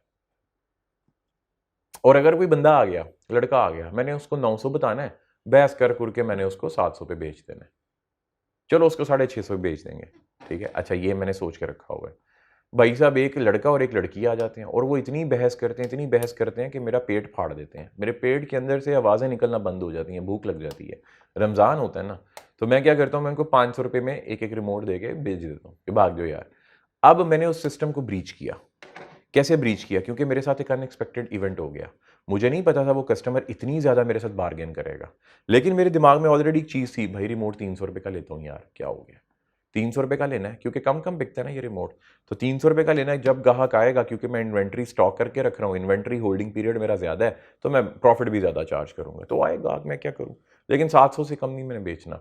लेकिन फिर क्या हुआ, वो भाई दोनों, वो लड़का-लड़की चिपके ही ऐसे थे, फिर मैं जान छुड़वाई। मैं कहा बाजी जान छड़, जा मेरी भैन घर जा, ठीक है ना? जाके रोटियाँ पका, एलै 500 रुपये ही फाड़ ते जा घर। उसने 500 का मुझे दिया, मैंने उसको रिमोट दे के खली-बली कर दिया। ये मेरा मैनुअल सिस्टम है। ये मैंने इवेंट देखा, मैंने एनवायरनमेंट अपने इर्द-गिर्द वाला माहौल देखा, उस माहौल ने मेरे मूड को स्विंग किया। कैसे आप बड़े अच्छे मज़े से बैठे होते हो, ठीक है ना? आप लोग घर में फुल मज़े से चिल मॉल में बैठे हुए हो, कोई मूवी देखने लगे हो। इंटरनेट बंद, पीटीसीएल का इंटरनेट बंद, जो भी आपने इंटरनेट कनेक्शन लगवाया हुआ है बंद, इंटरनेट नहीं आ रहा। अब आप क्या करोगे? अब आपके पहले तो पसीने छूटेंगे गुस्से से, ठीक है? फिर आपका ना बॉडी में से खून निकलेगा। कहाँ से निकलेगा? ये दिमाग से, और वो नज़र नहीं आएगा। और फिर वो जो खून होगा वो आपके दिल में जाएगा, और दिल में जाके आपको क्या वो पैदा करेगा, वो क्या कहते हैं, रेज पैदा करेगा आपके अंदर, गुस्सा पैदा करेगा। और आपको जितनी भी गालियां आती होंगी वो आप अपनी जुबान से, अगर लड़के हुए तो जुबान से निकाल दोगे, लड़की हुई तो रोना शुरू कर देगी, ठीक है? लड़के गालियां जुबान से निकालते हैं, लड़की गालियां आंसू से निकाल देती हैं। फर्क बस इतना है, क्योंकि आपका मूड था, पेपर खत्म हुए थे कैफ के या पीआरसी के, अब आप मूवी देखना चाह रहे थे, और मूवी आपकी मजे की थी, जो आपके पसंदीदा एक्टर या एक्ट्रेस थे उसकी मूवी थी, और हिट भी हो गई थी। तो ये क्या हुआ? ये इमोशनल इमोशनल डैमेज किया गया आपको, इंटरनेट वालों ने किया। इसका मतलब आपका इन्वायरमेंट, वो मकसद, वो एम जिसके लिए आप घर से निकल रहे थे या अपनी एफर्ट पुट कर रहे थे, आपका माइंड मेक हो चुका था, और आपके माइंड ने आपको बता दिया था कि you are going to enjoy such show. तो शो के लिए क्या किया पीटीसीएल वालों ने या किसी भी इंटरनेट कंपनी ने, आपको शो करवा दिया। तो जिसकी वजह से क्या हुआ, आपका पूरे का पूरा मूड ही चेंज हो गया। तो यहाँ पे भी जो इन्वायरमेंट आपके सामने नज़र आ रहा है, ये जो मैनुअल की हम बात कर रहे हैं, ये भी इन्वायरमेंट मैनुअली चेंजेबल होता है। कस्टमर के मूड के ऊपर, सप्लायर के मूड के ऊपर, बैंकर के मूड के ऊपर, गवर्नमेंट के मूड के ऊपर, ये सब चीज़ें डिपेंडेंट होती हैं। इसी से सिस्टम से हमारे पास दो सिस्टम आते हैं, क्लोज लूप सिस्टम और ओपन लूप सिस्टम। ये दोनों के दोनों मैनुअल भी हो सकते हैं और प्रोबेबिलिस्टिक भी हो सकते हैं, ये बात याद रखिएगा। ये दोनों के दोनों सिस्टम सेल्फ ऑर्गेनाइजिंग भी हो सकते हैं, और क्या कहते हैं उसको, प्रोबेबिलिस्टिक भी हो सकते हैं। क्लोज लूप सिस्टम पढ़ते हैं जी। Close loop system has inbuilt control very much like a thermostat in heating system. They are not much responsive to a change in environment. मतलब क्या हुआ सर? ओ भाई, जो प्री डिटरमिनेड सिस्टम हो, जिसके साथ प्रोबेबिलिस्टिक सिस्टम अटैच कर दिया जाए, मसलन सर एसी ऑन करें ना, तो अगर सर्दियां हुई तो एसी का जो थर्मोस्टेट ऑटोमेटिकली बताएगा 16 के ऊपर ही मैंने चलना है, उसके ऊपर मैं ट्रिप हो जाऊंगा। और अगर गर्मियां हुई तो वो खुद ब खुद आपको बताएगा, भाई साहब आपके रूम का टेम्परेचर इस टाइम 42 है, मैं आपको 26 पे कर देता हूँ। इसका मतलब क्या हुआ, वो थर्मोस्टेट सिर्फ क्या कर सकता है, रूम टेम्परेचर को कम कर सकता है, उससे और कुछ नहीं कर सकता। एक तो वो रूम का टेम्परेचर बताएगा, जो एसी की बात कर रहा हूँ, उसके बाद वो उसको 16 तक कूल डाउन कर सकता है। इसके अलावा उसका कोई और फंक्शन है ही नहीं। क्यों? क्योंकि भाई वो क्लोज लूप सिस्टम है। ओपन लूप सिस्टम क्या करता है? मल्टीटास्किंग होता है। System do not have inbuilt control, वो इनबिल्ट कंट्रोल नहीं है, मल्टीटास्किंग है। जैसा इन्वायरमेंट में चेंज आएगा वो वैसा आपको बता देगा, and it comes from the outside the system, no thermostat. उन्होंने एग्जाम्पल नहीं लिखी हुई, मैं आपको अपने से बता देता हूँ। जो ओपन लूप सिस्टम होते हैं, ओपन लूप सिस्टम वो सॉफ्टवेयर्स होते हैं जो आपको बिहेवियर कैलकुलेट करके देते हैं। सर ये बिहेवियर कैलकुलेट कैसे होता है? देखो आप चाइना में जाते हो ना, चाइना में आपने जैसे एयरपोर्ट से निकलना है, तो वहाँ पे जो कैमरास लगे हैं वो फेशियल डिटेक्टर है और मूड डिटेक्टर है। आपका मुंह मुंह के फेशियल, जो ये क्या कहते हैं उसको, फेशियल जेस्चर कह लो, आपकी बॉडी बॉडी लैंग्वेज कैसी है, आपके जेस्चर कैसे हैं, आपके फेस एक्सप्रेशन कैसे हैं, वो उसके हिसाब से आपका मूड बता देते हैं। ये ओपन लूप सिस्टम होता है। जितने भी सिक्योरिटी एजेंसीज के पास कैमराज होते हैं, या स्पाई एजेंसीज के पास जितने भी इक्विपमेंट या सॉफ्टवेयर होते हैं, वो सबके सब यही होते हैं जो ह्यूमन बिहेवियर को डिटेक्ट करते हैं। और वो फ़ौरन सिर्फ आपकी फ़ोटो खींच के या आपको देखते हुए फ़ौरन डिटेक्ट करके बता देंगे इसको गुस्सा आया हुआ, इसका बीपी इतना है। सेंसर नहीं होता बीपी वाला, वो भी तो आपको बता सकता है। और वो किस पे डिपेंडेंट होता है? आपके ऊपर डिपेंडेंट होता है। आपका जो ब्लड प्रेशर होगा वो उस हिसाब से चलेगा। लेकिन वो जो मैं बात कर रहा हूँ, जो बीपीओ ऑपरेटर्स है उसको हम क्लोज लूप कहेंगे, उसको ओपन लूप नहीं कहेंगे। लेकिन वो जो मैं सिस्टम की बात कर रहा हूँ कैमरे वाला, वो मल्टीटास्किंग होता है। वो आपका बीपी भी बताएगा, आपका गुस्से का लेवल भी बताएगा, आपकी कोई बीमारी जो अपेरेंटली हो वो भी आपको, आपका टेम्परेचर भी बता देगा बॉडी का। फिर आपको कितना गुस्सा आ रहा है, क्या आपको इतना शदीद गुस्सा आ रहा है कि आप कत्ल कर सकते हैं, किसी को मार सकते हो, या आपका फेशियल एक्सप्रेशन ऐसा तो नहीं जैसे चोरों का होता है। तो ये मशीन लर्निंग होती है, एआई बहुत एडवांस है इसमें। तो वो जितने भी चोरों की बॉडी एक्सप्रेशन से, बॉडी लैंग्वेजेस से, फेशियल एक्सप्रेशन थे, उनको डिटेक्ट करके उन्होंने एल्गोरिदम में डाला। अब वो सिस्टम करता क्या है, जब भी किसी की तस्वीर खींचता है तो उस फेशियल एक्सप्रेशन के साथ उसको मैच करता है। अगर तो फेशियल एक्सप्रेशन उसके साथ मैच कर गया तो समझो आप भी चोरी करने जा रहे हो। ठीक है, वो सिस्टम ऐसा आपको प्रेजेंट करेगा कि भाईजान तुसी भी चोरी करने चल रहे हो। तो उसको हम क्या कहेंगे, ओपन लूप सिस्टम कहेंगे। The elements of control system include input, process, output, कि भाई उसमें इनपुट लगे होते हैं, यानी कि कीपैड होते हैं, जो भी कल मैंने इनपुट डिवाइसेस बताई, फिर वो प्रोसेस करता है उसको और आउटपुट दे देता है, वही जो पीछे हमने पढ़ के आए। सेंसर लगे होते हैं उसमें, सेंसर बिल्कुल आपको पता ही है ना, टच स्क्रीन सारे सेंसर ही तो है, और क्या है।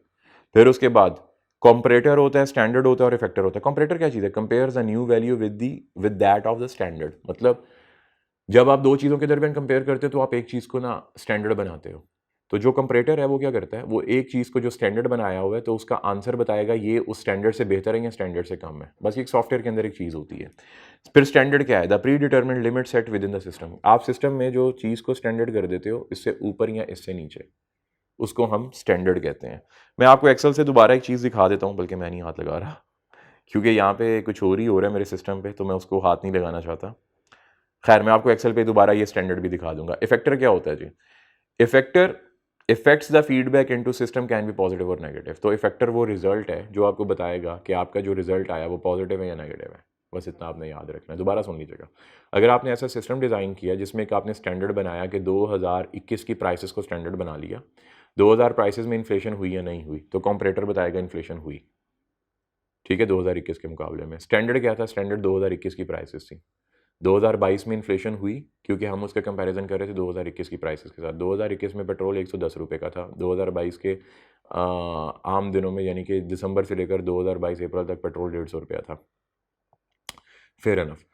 अब हमने 2021 को बेस बनाया हुआ था, 2022 में भी इन्फ्लेशन हुई और 2023 में भी इन्फ्लेशन हुई।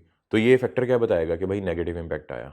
क्या बताएगा, नेगेटिव इम्पैक्ट आया। बस ये सिस्टम का पर्पज़ होगा, आपने इतना याद रखना है। इसी के साथ हमारा टॉपिक नंबर 2 होता है कंप्लीट। अब आते हैं जी की एलिमेंट्स ऑफ इंफॉर्मेशन सिस्टम। इस लेक्चर को मैं जैसे करवा रहा हूँ ना, देखो मैंने वर्ड बाय वर्ड करवाया, आपने भी वर्ड बाय वर्ड करना है, पेपर में आना भी वर्ड बाय वर्ड है। तो भाई बच्चों देखो ज़रा इसके टोटल देख लो आप, इसके हैं कोई ज़्यादा नहीं है, टोटल 5 तो हैं इसके, टोटल इसके 5 फेजेस हैं। और मैं एक और चीज़ बताऊँ आपको, ये 5वां आपको वैसे ही आता है, 5वां आपको वैसे ही आता है। कैसे, चैप्टर नंबर 2 और 3 में पढ़ा था हमने, चैप्टर नंबर 2 और 1, चैप्टर नंबर 2 और 1 में पढ़ा था। कैसे पढ़ा था अभी बताता हूँ ना यार। तो सिर्फ देखो हमारा ये और ये 2, ये 2, 3 और 4 ये सबसे इंपॉर्टेंट है, जिसमें से हमने पिछले लेक्चर्स में 1 और 2 कवर कर लिए। अभी 3 भी होने वाला है, अभी 3 भी होने वाला है। तो इस वजह से यार कोशिश कीजिएगा कि आप लोग गाहे बगाहे करते रहें और 10 नंबर आने, 10 क्वेश्चंस का मतलब है भाई इसमें से 20 नंबर आ रहे हैं। इतनी इंपॉर्टेंट चीज़ है 20 नंबर, 10 क्वेश्चन का मतलब है। डेटा क्या चीज़ होती है, बस आपने इतना याद रखना है, कोई भी सेट ऑफ वैल्यू, कोई भी सेट ऑफ वैल्यू, वो सेल हो, परचेज हो, कॉस्ट हो, एम्प्लॉय की सैलरी हो, नंबर ऑफ पॉपुलेशन हो, नंबर ऑफ डेथ्स हो, number of new born babies हो, नंबर ऑफ क्लॉथ हो, नंबर ऑफ इवेंट्स हो, कुछ भी हो, उस इंफॉर्मेशन को लो या उस सेट ऑफ वैल्यूज़ को लो, उसको किसी ख़ास मकसद के लिए हासिल करके उस पर फर्दर प्रोसेस करने की नीयत से, ताकि इसमें से आउटपुट निकालें। जैसे आप पूछते हो कल तुम लोगों ने क्या क्या खाया, कितने कितने का आया, आप कहते हो जी कल मैं रात को ना बाहर दोस्तों के साथ गया या गई, सबसे पहले मैंने ना पाए ना असी मुंडे यार दोस्त रल के गए सां, सब तो पहले जाने सी चाह पीती है, ओए होए हो बड़ा स्वाद आया, 50 रुपए दा कप सी चाह दा। फिर उस तो बाद असी क्या यार खाली चाह तो इन्ना हुण, फिर नाल शौरमा भी खादा, फ्राइज़ भी खादे, 200 रुपए का भाईजान शौरमा आया, 100 रुपए के फ्राइज़ आए। अभी ये डेटा ले रहे हो आप, ठीक है। फिर की कीता सी यार, फिर वापस आए थे पेट्रोल खत्म हो रहा सी, मैं 200 का मोटरसाइकिल से पेट्रोल पवाता, ठीक है। अब आपने ये 4 इवेंट किए हैं। सबसे पहले आपने 50 रुपीज़ की चाय पी है, 200 रुपीज़ का शौरमा खाया, 100 रुपीज़ के फ्राइज़ खाए और 200 रुपीज़ का आपने पेट्रोल डलवाया। अब ये डेटा है आपके पास, इसका मतलब मैं क्या प्रोसेस करने जा रहा हूँ, टोटल एक्सपेंस आपने कितना किया, मैं ये प्रोसेस करने जा रहा हूँ। तो मैं क्या करूँगा, 50 +200 +100 कितने हो गए भाई साहब? 350 +200 जो पेट्रोल था 550 रुपीज़। मैंने इन सब के ऊपर फंक्शन परफॉर्म किया, फंक्शन को प्रोसेस किया और 550 रुपया मेरे पास रिजल्ट आया कि भाई अगर हम शॉर्मा खाएं, फ्राइज़ खाएं, चाय पिएं और पेट्रोल डलवाएं तो 550 रुपये का कल हमने खर्चा किया। ये डेटा था मेरा। डेटा के ऊपर मैंने फंक्शन परफॉर्म किया और 550 रुपये मेरे पास आ गया। जो 550 मेरे पास आया वो इन्फॉर्मेशन होगी। जो मेरे पास 550 रुपये आया वो क्या होगी? इन्फॉर्मेशन। तो डेटा की बात करते हैं इस पूरी दुनिया में फेसबुक क्या करता है? फेसबुक भी आपका डेटा कलेक्ट करता है। फेसबुक कुछ नहीं करता, उसने आपको ना, फेसबुक ने बेसिकली एक डेटा मैनेजमेंट कंपनी है। फेसबुक क्या है? डेटा मैनेजमेंट कंपनी, डीबीएमएस ये है। फेसबुक करता क्या है? वो आपको एक प्लेटफॉर्म प्रोवाइड करता है जिसमें आप लोग खुद ब खुद अपनी इंफॉर्मेशन देते हो। वो प्लेटफॉर्म किस चीज़ का? कि आप उसमें अपनी तस्वीरें शेयर करो, आप उसमें अपने वीडियोस शेयर करो, आप उसमें अपनी प्लेसेस शेयर करो, जो आपका दिल करता है इवेंट शेयर कर दो, अपने दोस्तों के साथ कनेक्ट हो जाओ, जिसके साथ मर्जी कनेक्ट होना चाहते हो। ये फेसबुक ने आपको फैसिलिटी दी है फ्री ऑफ कॉस्ट कि भाई जिस इलाके में तू रह रहा है ना, तेरी आईडी जिस इलाके से लॉगिन हो रही है, तो मैं और तेरे जितने भी जानने वाले हैं ना, मैं उनको तेरी फाइल भेज दूंगा, प्रोफाइल भेज दूंगा। अगर वो तुझे फ्रेंड रिक्वेस्ट भेजना चाहे तो तू उनसे दोस्ती कर ले। फेसबुक के पास ये फैसिलिटी है एल्गोरिदम एआई सिस्टम में। इससे फेसबुक को क्या फ़ायदा होता है? फेसबुक आपका लेता है डेटा, आपकी प्रेजेंस, आपकी आईपी, आपकी लाइकिंग डिसलाइकिंग फेसबुक के पास है। अब वो इसको बिजनेस में कन्वर्ट करता है। डेटा उसके पास है, आपकी सारी इंफॉर्मेशन उसके पास है। अब वो इसको किस में कन्वर्ट करता है? बिजनेस में कन्वर्ट करता है। बिजनेस में कैसे कन्वर्ट करता है? वो एडवर्टाइजमेंट करता है। जिस चीज़ में आपकी पसंदीदगी है, जिस चीज़ में आपकी लाइकिंग है, उस चीज़ के रिलेटेड प्रोडक्ट्स आपकी फेसबुक के वॉल पे आती हैं और जिसमें से कई लोग उनको खरीदने में कामयाब भी हो जाते हैं। और कंपनीज इसी तरह काम कर रही हैं आजकल। इसे डेटा मैनेजमेंट कंपनीज कहते हैं। और इनकी कोई ना कोई एक प्रोडक्ट होती है जो फ्री ऑफ कॉस्ट होती है। गूगल भी यही कर रहा है, फेसबुक भी यही कर रहा है। मेटा, बेसिकली फेसबुक तो मेटा के अंदर आ गया ना, तो मेटा की जितनी भी प्रोडक्ट्स हैं, इंस्टाग्राम उसकी प्रोडक्ट है, व्हाट्सएप उसकी प्रोडक्ट है, फेसबुक उसकी प्रोडक्ट है और 2-3 और उसकी ऐप्स हैं, माइंड से स्किप हो गई। ये सब यही कर रही हैं। ये आपका डेटा लेती हैं और इसको डिजिटल मार्केटिंग में यूज़ करती हैं। ट्विटर भी ऐसे ही कर रहा है, गूगल भी ऐसे ही है, यूट्यूब भी ऐसे ही है। आप जितनी ऐप्स यूज़ करते हो वो सब की सब ऐसे ही हैं।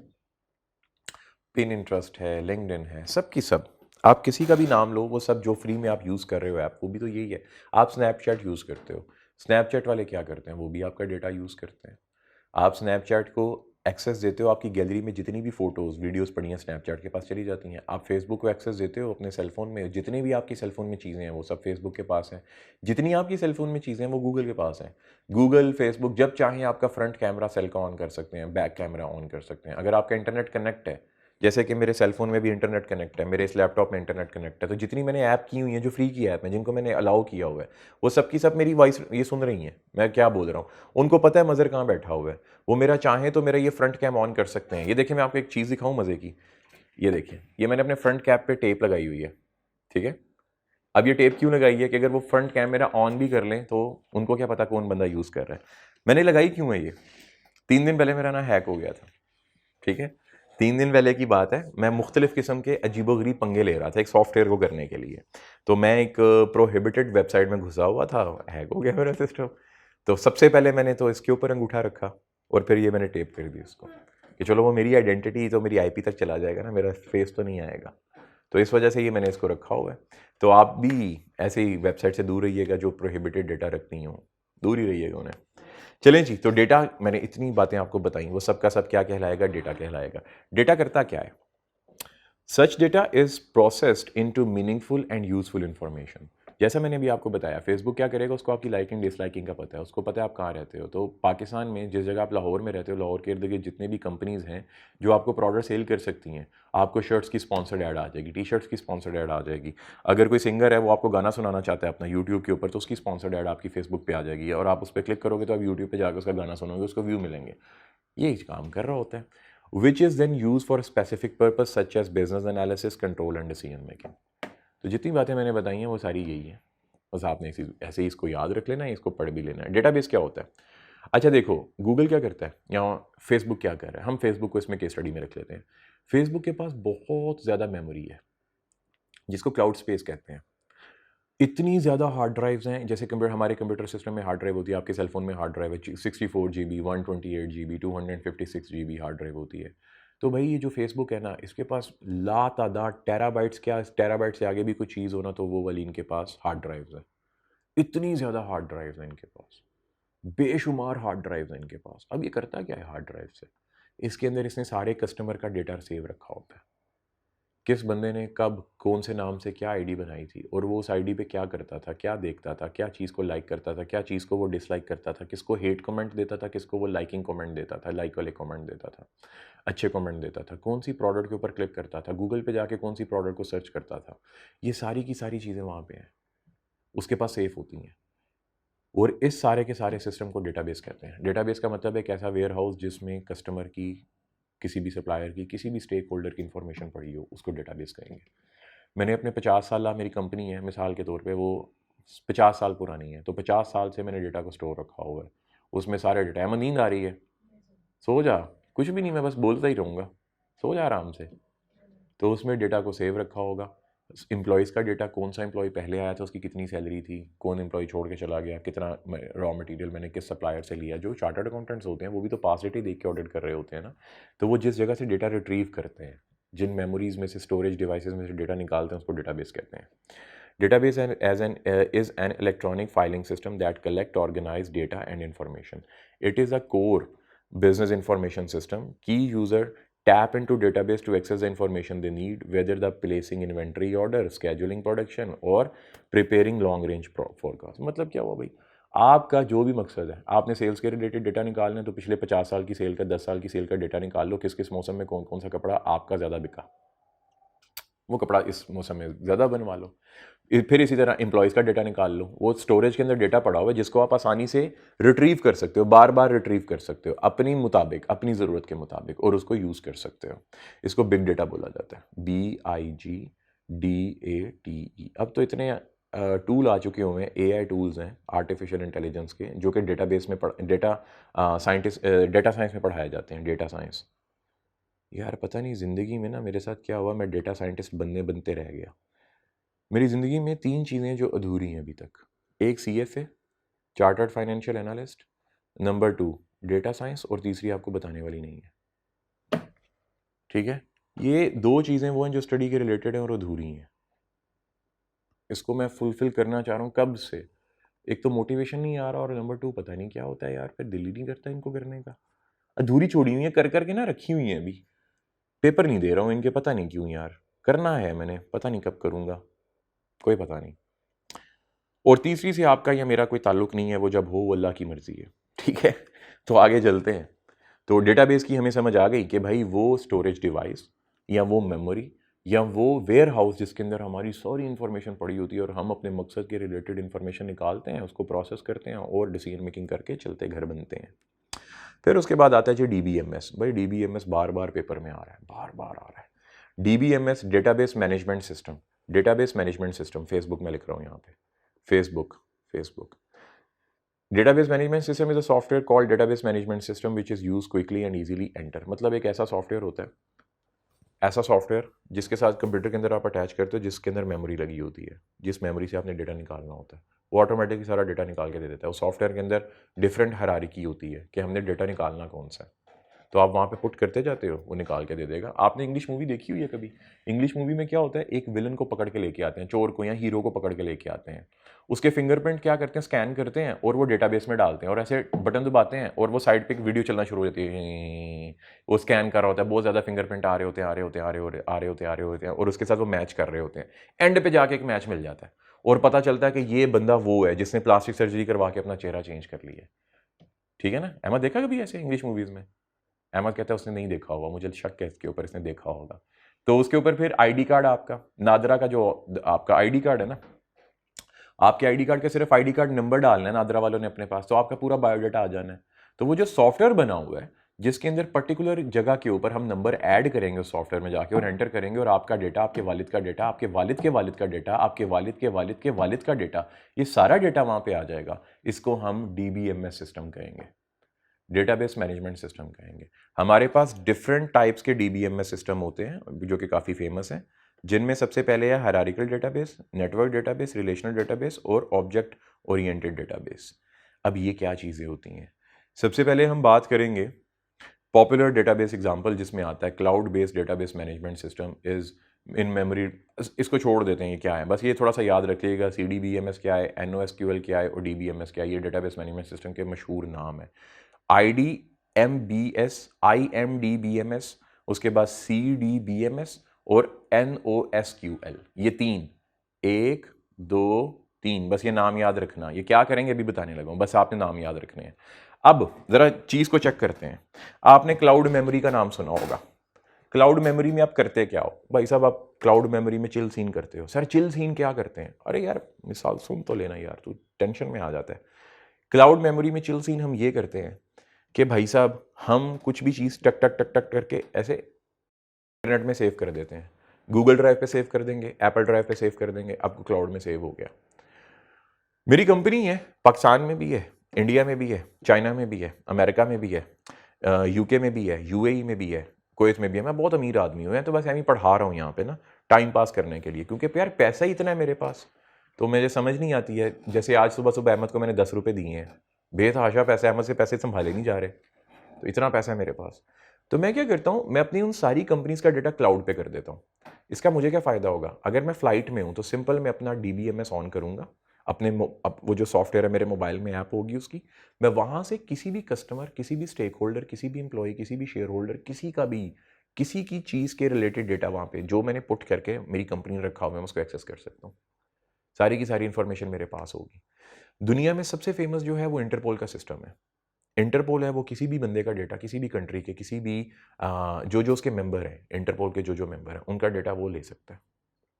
गुजरांवाला में एक बंदा था, अल्लाह रब्बुल इज़्ज़त ने उसको बहुत इज्जत दी हुई थी। ठीक है, मैं उसका नाम नहीं लूंगा, बुरी बात होती है, गूगल करोगे तो उसका नाम आ जाएगा। इतनी इज्जत दी हुई थी कि वो बंदा करोड़ोंपति था। उसने V8 गाड़ी रखी हुई थी, बड़ा नाम था उसका गुजरांवाला में। पता नहीं एक दिन क्या हुआ, ये तकरीबन 2012-13 की बात, 12 की बात है, 11-12 की बात है, पता नहीं उसको क्या हुआ। 80 करोड़ रुपीस का उसके पास रॉ मटेरियल था। वो रॉ मटेरियल उसने लोगों से एडवांस लेके बाहर से इंपोर्ट किया हुआ था, इंपोर्टर था बेसिकली। वो रॉ मटेरियल सेल करता था, कॉपर का, ब्रास का, सिल्वर का। 80 करोड़ रुपीस का वो था, उसने रातों रात वो 80 करोड़ रुपीस का 2-3 कंपनीज को बेचा। उनसे क्या है, थोड़ा चीप बेच दिया होगा ना, लाइक 70, मुझे एग्जैक्ट फिगर नहीं पता, मैं खुद से बोल भी नहीं सकता, ऐसे तोहमत हो जाएगी। जो लोगों ने वहाँ के बताया, जिन इंडस्ट्रियलिस्ट को उसने डॉज किया था, उसमें से एक बंदा मुझे बड़े अच्छे से, मैं उनको जानता हूँ, मेरे रिलेटिव हैं, तो उन्होंने मुझे बताया कि 80 करोड़ रुपीस टोटल उसके पास था। वो अपनी फैमिली को लेकर वेरी नेक्स्ट डे बाहर निकल गया, वेरी नेक्स्ट डे बाहर निकल गया। पहले दुबई गया, दुबई से फिर वो आ गया आई थिंक इंग्लैंड या पता नहीं कहाँ चला गया। अच्छा, ये सीन हो गया। गुजरांवाला के जो बड़े इंडस्ट्रियलिस्ट थे, 2011-12 में, 11 में आई थिंक या 12 में, 80 करोड़ रुपीस बहुत बड़ी अमाउंट होती है, तकरीबन लगभग 1 अरब ही हो गया ना। अब हुआ क्या, गुजरांवाला के एक और बंदा है, मैं उसका भी नाम नहीं लूंगा, यूं समझ लें कि वो गवर्नमेंट में हायर रैंक्स के ऊपर है। उसने इंटरपोल से कांटेक्ट किया। अब इंटरपोल ने क्या किया, उसने इंग्लैंड और दुबई में रेड की और उस बंदे को पकड़ लिया और पकड़ के लाके पाकिस्तान फेंक दिया। अब जितने उसके पास पैसे थे उसने पैसे वापस किए, अब वो जेल में है। बट द थिंग इज, वो बंदा यहाँ पे ठीक है, रिच है, बताने की बात क्या है, इंटरपोल के पास इतनी ज़्यादा एक्सेस है, उनके पास दुनिया का सबसे टॉप का क्या कह सकते हैं उसको, DBMS सिस्टम है, सबसे टॉप का। FBI है या इंटरपोल है इनके पास, बहुत आला। हर बंदे की इंफॉर्मेशन तकरीबन है, मेरा भी डेटा उनके पास होगा, क्योंकि यार नादरा जब इंटरपोल को डेटा देते हैं ना, बेचते हैं ये डेटा अपना, ये कहीं ना कहीं से पैसे लेते हैं। तो इतने पाकिस्तानी अच्छे नहीं है कि अपना डेटा दें और पैसे ना लें। सबसे पहले हम पढ़ने लगे हैं जी, सॉरी, हम पढ़ने लगे हैं, ये मैंने आपको बता दिया ना, इंटरपोल के डेटा की बात बता दी। तो और कोशिश कीजिएगा अल्लाह रब्बुल इज़्ज़त आपको इज़्ज़त दे तो इस इज़्ज़त को ख़राब मत होने दें किसी भी कीमत के ऊपर। ठीक है, इंसान अपनी ख्वाहिशात के पीछे इज़्ज़तें ख़राब करता है, तो ख्वाहिशात को दबा लो, जितना हो सके अपनी ख्वाहिशात को दबा लो, इज़्ज़त कायम रखो। इज़्ज़त एक दफ़ा चली जाती है, बार बार नहीं आती है। ख्वाहिश एक दफ़ा चली गई ना, चेंज हो जाती है। किसी चीज़ को आपने हासिल करना था, वो नहीं हासिल हो सकी, वो चेंज हो जाएगा, आपका मूड चेंज होगा, वो चीज़ का ऑर्बिट चेंज होकर किसी और चीज़ में कन्वर्ट हो जाएगा। लेकिन मेरे भाई, इज़्ज़त एक दफ़ा चली गई ना, वो नहीं वापस आ रही है। तो लिहाजा ख्वाहिशात की तो खैर है, इज़्ज़त को ना गेम डालने देना। लेकिन जी नेटवर्क्स की बात करते हैं हम लोग। नेटवर्क्स क्या चीज़ होती हैं? बड़ी सिंपल सी बात है, मैंने अभी आपको बताया। आपने ऊबर पे जाना है, मैंने आपकी इफ्तारी करनी है, मैंने आपको अपने घर की लोकेशन भेज दी, मैंने कहा भाई साहब सारे पहुंच जाओ इफ्तारी पे। अब आपको मेरा घर तो पता नहीं है, लेकिन आप लोग लाहौर में रहते हो, आपने इन ड्राइव के ऊपर क्या किया, टक टक टक टक टक इन ड्राइव के ऊपर आपने मेरे घर की लोकेशन डाली, बंदा आ गया, बंदे ने कहा जी मैं आपसे 10 रुपये लूँगा, गाड़ी के ऊपर एसी वाली गाड़ी होगी, आपको सर मज़र के घर छोड़ दूंगा। आपने कहा जी वाह मूंछ लगी, 10 रुपये में इफ्तारी। आप लोग सारे मेरे घर के लिए निकल आए। अब ये कैसे पॉसिबल हुआ कि उस बंदे के साथ आपका मोबाइल कनेक्ट हुआ और उस आपके मोबाइल और उस बंदे के मोबाइल के ऊपर जो ड्राइवर आ रहा है मेरे घर की लोकेशन कनेक्ट हो गई। और यहां पे एक तीसरी चीज भी है, जो कंपनी है, आप पहले उस कंपनी में भी कनेक्ट हो गए। अब वो गाड़ी चलती जा रही है और आपको पता चल रहा है कि वो गाड़ी कहां तक पहुंची है। आप उस गाड़ी में बैठते हो और वो दोनों इकट्ठे चलना शुरू हो जाते हैं और पता चल रहा है आप कितनी देर में पहुंचोगे, ट्रैफिक कितनी है, ये सारे का पता चल रहा है। इसको नेटवर्क कहते हैं। नेटवर्क का मतलब है डिफरेंट डिवाइसेस इंटरनेट की मदद से डिफरेंट सॉफ्टवेयर और एप्स के साथ एक दूसरे से कनेक्ट होते हैं और एक खास मकसद को परफॉर्म करते हैं। मेरे इस लेक्चर को रिवाइंड करके दोबारा सुन लेना, उसको हम नेटवर्क बोलते हैं। बल्ले बल्ले, कहानी खत्म हो गई। वैसे ना वीडियो उसका ये रिकॉर्डिंग का ना ये सबसे मज़ेदार फ़ायदा होता है कि आप एक दफ़ा बोल दो, दोबारा रिपीट करने की ज़रूरत नहीं, आप लोग रिवाइंड करके सुन लो। Most business use networks to deliver information to employees, suppliers, and customers. A computer network is a group of two or more computer systems linked together by communication channels or share data information. Today's network often link thousands of users, can transmit audio, video as well as data. The best known computer network system is the internet. कहानी खत्म। एक दफ़ा आपने इसको पढ़ लिया, example वही Uber वाली रख लो, इनड्राइव वाली रख लो, एटीएम मशीन वाली रख लो, बैंक वाली रख लो, जो कि इंटरनेट की मदद से पूरे पाकिस्तान के कंप्यूटर्स के साथ एक दूसरे के साथ कनेक्ट हैं, और उनको हम नेटवर्क सिस्टम कहेंगे। लें जी, कंप्यूटर नेटवर्क सिस्टम किस चीज़ को सपोर्ट करता है? सबसे पहले वर्ल्ड वाइड बैंक, आप इसके ऊपर world wide web, not world wide bank, आप इसके ऊपर कोई भी वेबसाइट को एक्सेस कर सकते हो। शेयरिंग सॉफ्टवेयर एप्लीकेशंस हैं, ऐप्स हैं, जैसे व्हाट्सएप की बात करें, आप उसमें किसी भी फाइल को रिट्रीव कर सकते हो, किसी भी वीडियो को सेंड कर सकते हो, कुछ भी वो इसमें शामिल है। ईमेल कर सकते हो आप। Sharing devices such as printer, fax machines, scanners हैं। अब ये प्रिंटर, फैक्स मशीन और स्कैनर क्या होते हैं?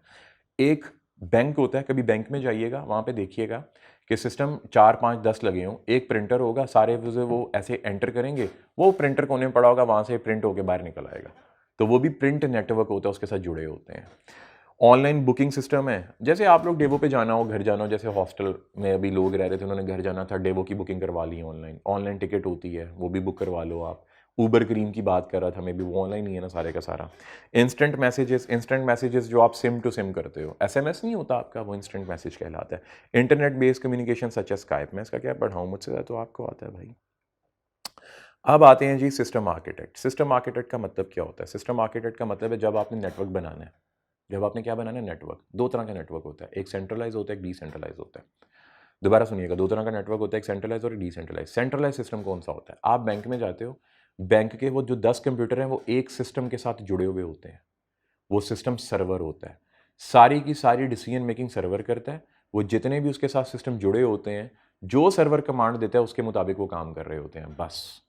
ऐसा सिस्टम, ऐसा कंप्यूटर सर्वर, ऐसा एक कंप्यूटर जो बाकी सारे कंप्यूटर्स को हैंडल करे, बाकी सारे कंप्यूटर के ऊपर जो जो काम होगा वो मेन कंप्यूटर हैंडल करे, उसको हम क्या कहते हैं? उसको हम सेंट्रलाइज सिस्टम कहते हैं। एटीएम मशीन भी तो कंप्यूटर ही है ना यार। एटीएम मशीन इंडिपेंडेंट पड़ी होती है, बैंक के बाहर लगी होती है, आप अंदर जाते हो, खोलते हो, सामने कंप्यूटर ही तो पड़ा हुआ है, वो भी तो कंप्यूटर ही है।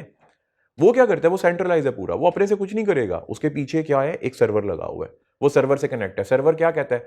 पुत्र तू सिर्फ दसना है पैसे कलने ने कि नहीं कलने, तू सिर्फ ਇਹ दसना है किन्ने अकाउंट च पैसे है ने, तू पाए है दसना है तुम बिजली का बिल पे कर सकते हो कि नहीं कर सकते। सिस्टम आपने ये बताना है कि आप किसी थर्ड पार्टी को ये पैसे भेज सकते हो, ट्रांसफर कर सकते हो या नहीं कर सकते, बस। इससे ज़्यादा वो डिसीजन मेकिंग नहीं करेगा, इससे ज़्यादा वो कोई आपको इन्फॉर्मेशन नहीं देगा, इससे ज़्यादा वो कोई आपसे इन्फॉर्मेशन लेगा भी नहीं। सेंट्रलाइज सिस्टम आर्किटेक्ट, आर्किटेक्ट का मतलब हम जब सिस्टम बना रहे हो, हमने पहले अपना गोल सेट कर लिया कि हमने एटीएम मशीन बनानी है, हमने गोल सेट कर लिया हमने ऊबर क्रीम के लिए सिस्टम बनाना है, हमने गोल सेट कर लिया हमने क्रीसेंट का पेरोल सिस्टम बनाना है। जो क्रीसेंट का पेरोल सिस्टम होगा वो सारे का सारा डिसेंट्रलाइज होगा। कैसे? अभी बताने लगा। A centralized architect involves all processing being performed on a single computer system. जो सेंट्रलाइज होगा, सारे की सारी प्रोसेसिंग, सारे की सारी डिसीजन मेकिंग मेन कंप्यूटर पे होगी, सर्वर पे, बाकी सारे के सारे सिर्फ आउटपुट दिखा रहे होंगे, जैसे एटीएम मशीन दिखाती है। डिसेंट्रलाइज, डिसेंट्रलाइज का मतलब होता है जैसे ये मेरा कंप्यूटर है ना, ये डिसेंट्रलाइज है, ठीक है, ये क्रिसेंट के साथ जुड़ा हुआ ही हुआ, इसमें मैं इंडिपेंडेंट प्रोसेसिंग करूंगा, इंडिपेंडेंट सारे काम करूंगा, रिजल्ट्स भी इंडिपेंडेंट ही होंगे। बस इतनी सी बात है, इसको डिसेंट्रलाइज कहते हैं। आप किसी भी ऑर्गेनाइजेशन में जाते हैं, वहाँ पे जो इंडिपेंडेंट एम्प्लॉइज आपस में काम कर रहे होते हैं या अपने डेस्क पे काम कर रहे होते हैं, वो सारे का सारा डिसेंट्रलाइज आर्किटेक्ट सिस्टम होता है। उसमें आप बेतहाशा काम चिल करते रहते हो। Architecture spread the processing power throughout the organization at several different locations. This type of typically modern workplaces given the significant processing power to modern PCs. तो इसमें भाई साहब क्या होता है, डिसेंट्रलाइज में आपके अलग अलग सिस्टम लगे होते हैं, उनमें ज़्यादा पावर अवेलेबल होती है, प्रोसेसर हाई होते हैं। आजकल जितने भी कंप्यूटर सिस्टम्स आ रहे हैं हाई पावर्ड हैं, तो उसमें आप आराम से अपना फंक्शन परफॉर्म करते रहते हो, ना आपको तकलीफ होती है, ना उनको तकलीफ होती है, ना हमें तकलीफ होती है, किसी को भी तकलीफ नहीं होती है। लें जी, आगे है क्लाइंट कंप्यूटिंग, सर्वर कंप्यूटिंग। ये क्लाइंट सर्वर कंप्यूटिंग सर क्या है? अरे वही बात बताई ना, ये बैंक का एक सर्वर है, बाकी सारे इसके साथ कनेक्ट हैं, बाकी सारे के सारे इसके साथ कनेक्ट हैं। तो ये सर्वर जो है ये मेन सर्वर कहलाएगा, ये सारे इसके क्लाइंट हैं। जो एटीएम मशीन्स हैं वो सारे के सारे क्या हैं? क्लाइंट। और एटीएम मशीन जिस कंप्यूटर सिस्टम के साथ जुड़े हुए हैं वो सारे के सारे क्या है? वो क्या है? सर्वर है। एटीएम मशीन सारे क्लाइंट हैं और जिसके साथ वो जुड़े हैं वो सर्वर है। ये बात आपने याद रखनी है, पल्ले बांध लेनी है, इसको नहीं भूलना। क्योंकि एटीएम मशीन के पीछे कंप्यूटर काम करता है, मेन कंप्यूटर, उसको हम सर्वर कहते हैं, और वो बताता है एटीएम मशीन को कि तुमने क्या काम करना है। बात समझ में आई? A server is a machine that is dedicated to providing a particular function or service requested by the client within the network system. एक सर्वर ऐसा कंप्यूटर होता है जो एक स्पेसिफिक काम को करने के लिए आगे फर्दर कंप्यूटर्स को मैनेज करता है। जैसे एटीएम मशीन की बात करूं, उसके पीछे जो सर्वर है उसमें सारी इंफॉर्मेशन और प्रोसेसिंग अवेलेबल है जो ये बताती है कि ये किस बैंक का कार्ड है, इस बैंक का जिस भी बैंक का कार्ड है उसमें इस बंदे का अकाउंट है और इसके अकाउंट में कितने पैसे हैं और ये कितने पैसे विड्रॉ कर सकता है, क्या ये कार्ड से किसी और बंदे को पैसे भेज सकता है। ये सारा सर्वर ने डिसीजन मेकिंग करनी है और एटीएम मशीन के थ्रू ये काम होता रहेगा। एटीएम मशीन क्लाइंट कहलाएगी और पीछे जो वो कंप्यूटर के अंदर है वो सारे का सारा सर्वर है। वो जो कंप्यूटर इकलौता कंप्यूटर है उसको सर्वर कहेंगे, वो डिसीजन मेकिंग करेगा सारी की सारी। और इसको प्रेजेंट कौन करेगा, इसकी इंफॉर्मेशन कौन लेगा? क्लाइंट मशीन, क्लाइंट जो एटीएम मशीन है। Server can range in power from top end super servers capable of driving thousands of network users at low end servers which are typically a powerful personal computer। मतलब क्या हुआ, हमारे पास जो top and super servers होते हैं उनके आगे multiple 10,000 20,000 computer system जुड़े हुए होते हैं। हमारा जो ट्रैफिक सिस्टम होता है ना, इसके जो सिग्नल चल रहे होते हैं ये भी पीछे एक सर्वर के साथ कनेक्ट होते हैं। जो सिग्नल है ये भी तो कंप्यूटर है, ये आपको 3 चीज़ें बताता है, रेड येलो ग्रीन। तो ये पीछे ये क्लाइंट है बेसिकली, ये हेलो ग्रीन क्लाइंट है, इसके पीछे एक सर्वर लगा हुआ है ना। और पूरे लाहौर में कितने ज़्यादा, फिर इसे सेफ सिटी लाहौर है ना, इसमें बहुत ज़्यादा कैमरे लगे हैं। अगर आप कवानीन की खिलाफ वर्जी करते हैं कैमरा फोटो खींच लेता है और आपके घर पे चलान आ जाता है। लाहौर में मैं जब से रह रहा हूँ, मुझे यहाँ पे रहते हुए तकरीबन 13 साल हो गए हैं, और मेरा जो चलान हुआ है, बाइक के ऊपर आज तक कभी चलान नहीं हुआ मेरा, गाड़ी के ऊपर मेरा चलान हुआ है तकरीबन 4 दफ़ा। और वो ऐसा नहीं था मैं ओवर स्पीड कर रहा था। एक दफ़ा क्या हुआ था, मैंने सिर्फ ऐसे टर्न लेना था, तो पीछे से सिग्नल रेड था और टर्न लेना था। टर्न ले सकते हो आप, उसके ऊपर कोई साइन भी नहीं था कि यू टर्न क्रॉस होता है। साइन होता है ना यू टर्न क्रॉस का, तो मैं टर्न नहीं ले सकता। कोई ऐसा साइन भी नहीं था, मैंने टर्न लिया, पीछे मैंने फ़ोटो खींच ली, तो हो गया चलान। फिर इसी तरह हुआ, अब मैं उसकी एक्सप्लेनेशन तो नहीं दूंगा यहाँ पे, हो जाते हैं चलान।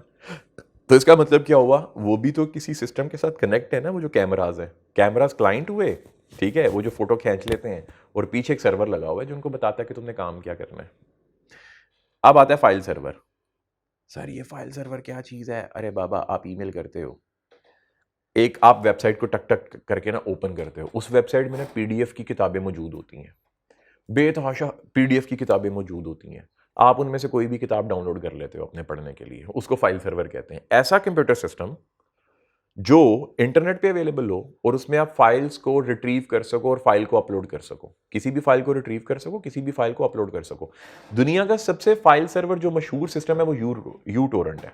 अगर आपको याद हो यू टोरेंट क्या चीज़ है, यू टोरेंट वो है जिस आप लोग उसको यूज़ करते रहे हो मूवीज़ को डाउनलोड करने के लिए। बेसिकली वो एक फाइल शेयरिंग सर्वर है।